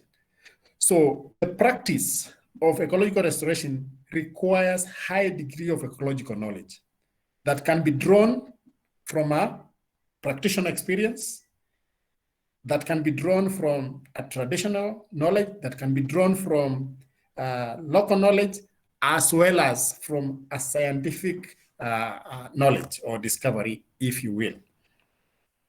So these forms of knowledge are products of observation, experimentation, trial and error. They do it, fail, and do it again. They fail, do it again, and succeed. So you as a scientist, just because I'm teaching this to you, you cannot go there and pretend now I'm the most knowledgeable person. We have done this with Dr. Tamo, and this is the process of doing it. You will go there with your science there, and you will know that mambo kwa ground is different. You will plant, and they fail. So you will have to tap from those that have been doing it. What did you call them, Diana? The big ship. You will need to engage the Kairos. You will need to engage the local people there because they have the traditional ecological knowledge. You will need to engage the local people. So the best available knowledge should inform the design and implementation of any ecological restoration. And therefore, all these knowledges combined contribute to what we call the adaptive management. I hope we all know what adaptive management is, right? We learn from our mistakes. We learn from the practitioners' experience mistakes. You will learn from the traditional ecological mistakes if they are there. You will also learn from the science mistakes. You advise, and your advice are not valid on the ground, and you learn from those knowledge. So, for example, the practitioner's knowledge is derived from experience in repairing an ecosystem and from information from a spectrum of discipline. So here we are not just talking about the mangroves. It could be, the practitioner in this case could be, maybe you want to restore a reef ecosystem. The best practitioner in this case would be people at Kemfree, or if not Kemfree, we have NGOs that have been involved in restoring a degraded reef ecosystem like Papilo and the like. All those are practitioners, right? So practitioners' discipline can be very broad. It could be restoration ecology, it could be forestry ecology, it could be botany, it could be wildlife ecology, it could be hydrology, it could be any discipline that someone has specialized in, and they are practically doing it on the ground. So beside that, local knowledge and traditional experts who are typically members of the local community also provide extensive and detailed information about sites and ecosystem drawn from their long-term relationship with the site. For example, I say that if you want to know how a site was 20 years ago, you will need the local ecological knowledge. You will need to talk to the wazees that have been there for the past many years. How was this ecosystem 20 years back? Which species were most dominant here? That is the local knowledge you need before you start making stupid mistakes. So when these different types of knowledge are integrated into restoration project, this multiple knowledge provide an improved restoration outcome that will have ecological, social, and cultural benefits. But is scientific knowledge less important? It's equally very important. And this is why you come in now. You can actually choose to be a practitioner because you have the knowledge, and you can also specialize to be a scientist. So if you are a scientist, you will come in, you will actually need a scientist in the restoration exercise because you will generate knowledge through process of systematic measurements and hypothesis testing. You'll actually go and test, is this soil ideal for mangrove restoration? Does it have the right chemical composition, for example, to support certain species of mangroves? So restoration relevant scientific knowledge comes from basic applied research within a wide range of disciplines, from economics to social as well as biological sciences, including subdiscipline of restoration such as ecology. For example, you guys are doing your research project. This is now where you come in. If there are certain things that you are investigating, for example, you want to look at the success rate of restoration exercises in South Coast. You can actually document that. Then you will actually find out why did this restoration efforts succeed. So you are actually trying to generate data, a scientific data. You can go and interview people. Why did that project fail? It's because the local community was not supporting it. Why did that project fail? It's because you can do actual scientific study and maybe find out that this site required chemical manipulation. This site required physical manipulation. This site required ABCD. So you'll be generating scientific knowledge. So I wish to leave it at that. But as you go, I want to leave you with an assignment.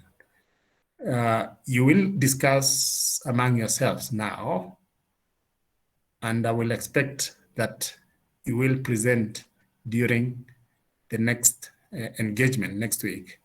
I want you to look at what are the roles, or what is the role of traditional ecological knowledge, and what is its relevance in ecological restoration. Of course, we have mentioned this in passing in this second principle, but I want you to look at that, discuss it among yourselves. If you need, you can create your own time. But during the next class, the first thing that we shall be doing is a presentation from among yourselves. I want you to form 3 groups and choose who will present during the next engagement with you, explaining the role of TK, as it's popularly known, traditional ecological knowledge, and why you think it's relevant in ecological restoration.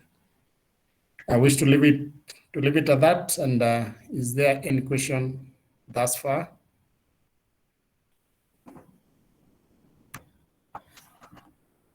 Am I still online? Yeah, you're online. All Getting right. you right. You got me right? Yes. So I will share the slides, including that last slide that has the assignment. Then hope to see you next week. Is there any question? No, goodbye, next weekend. Tired? You're so fast in telling me to disappear. All right, see you next week.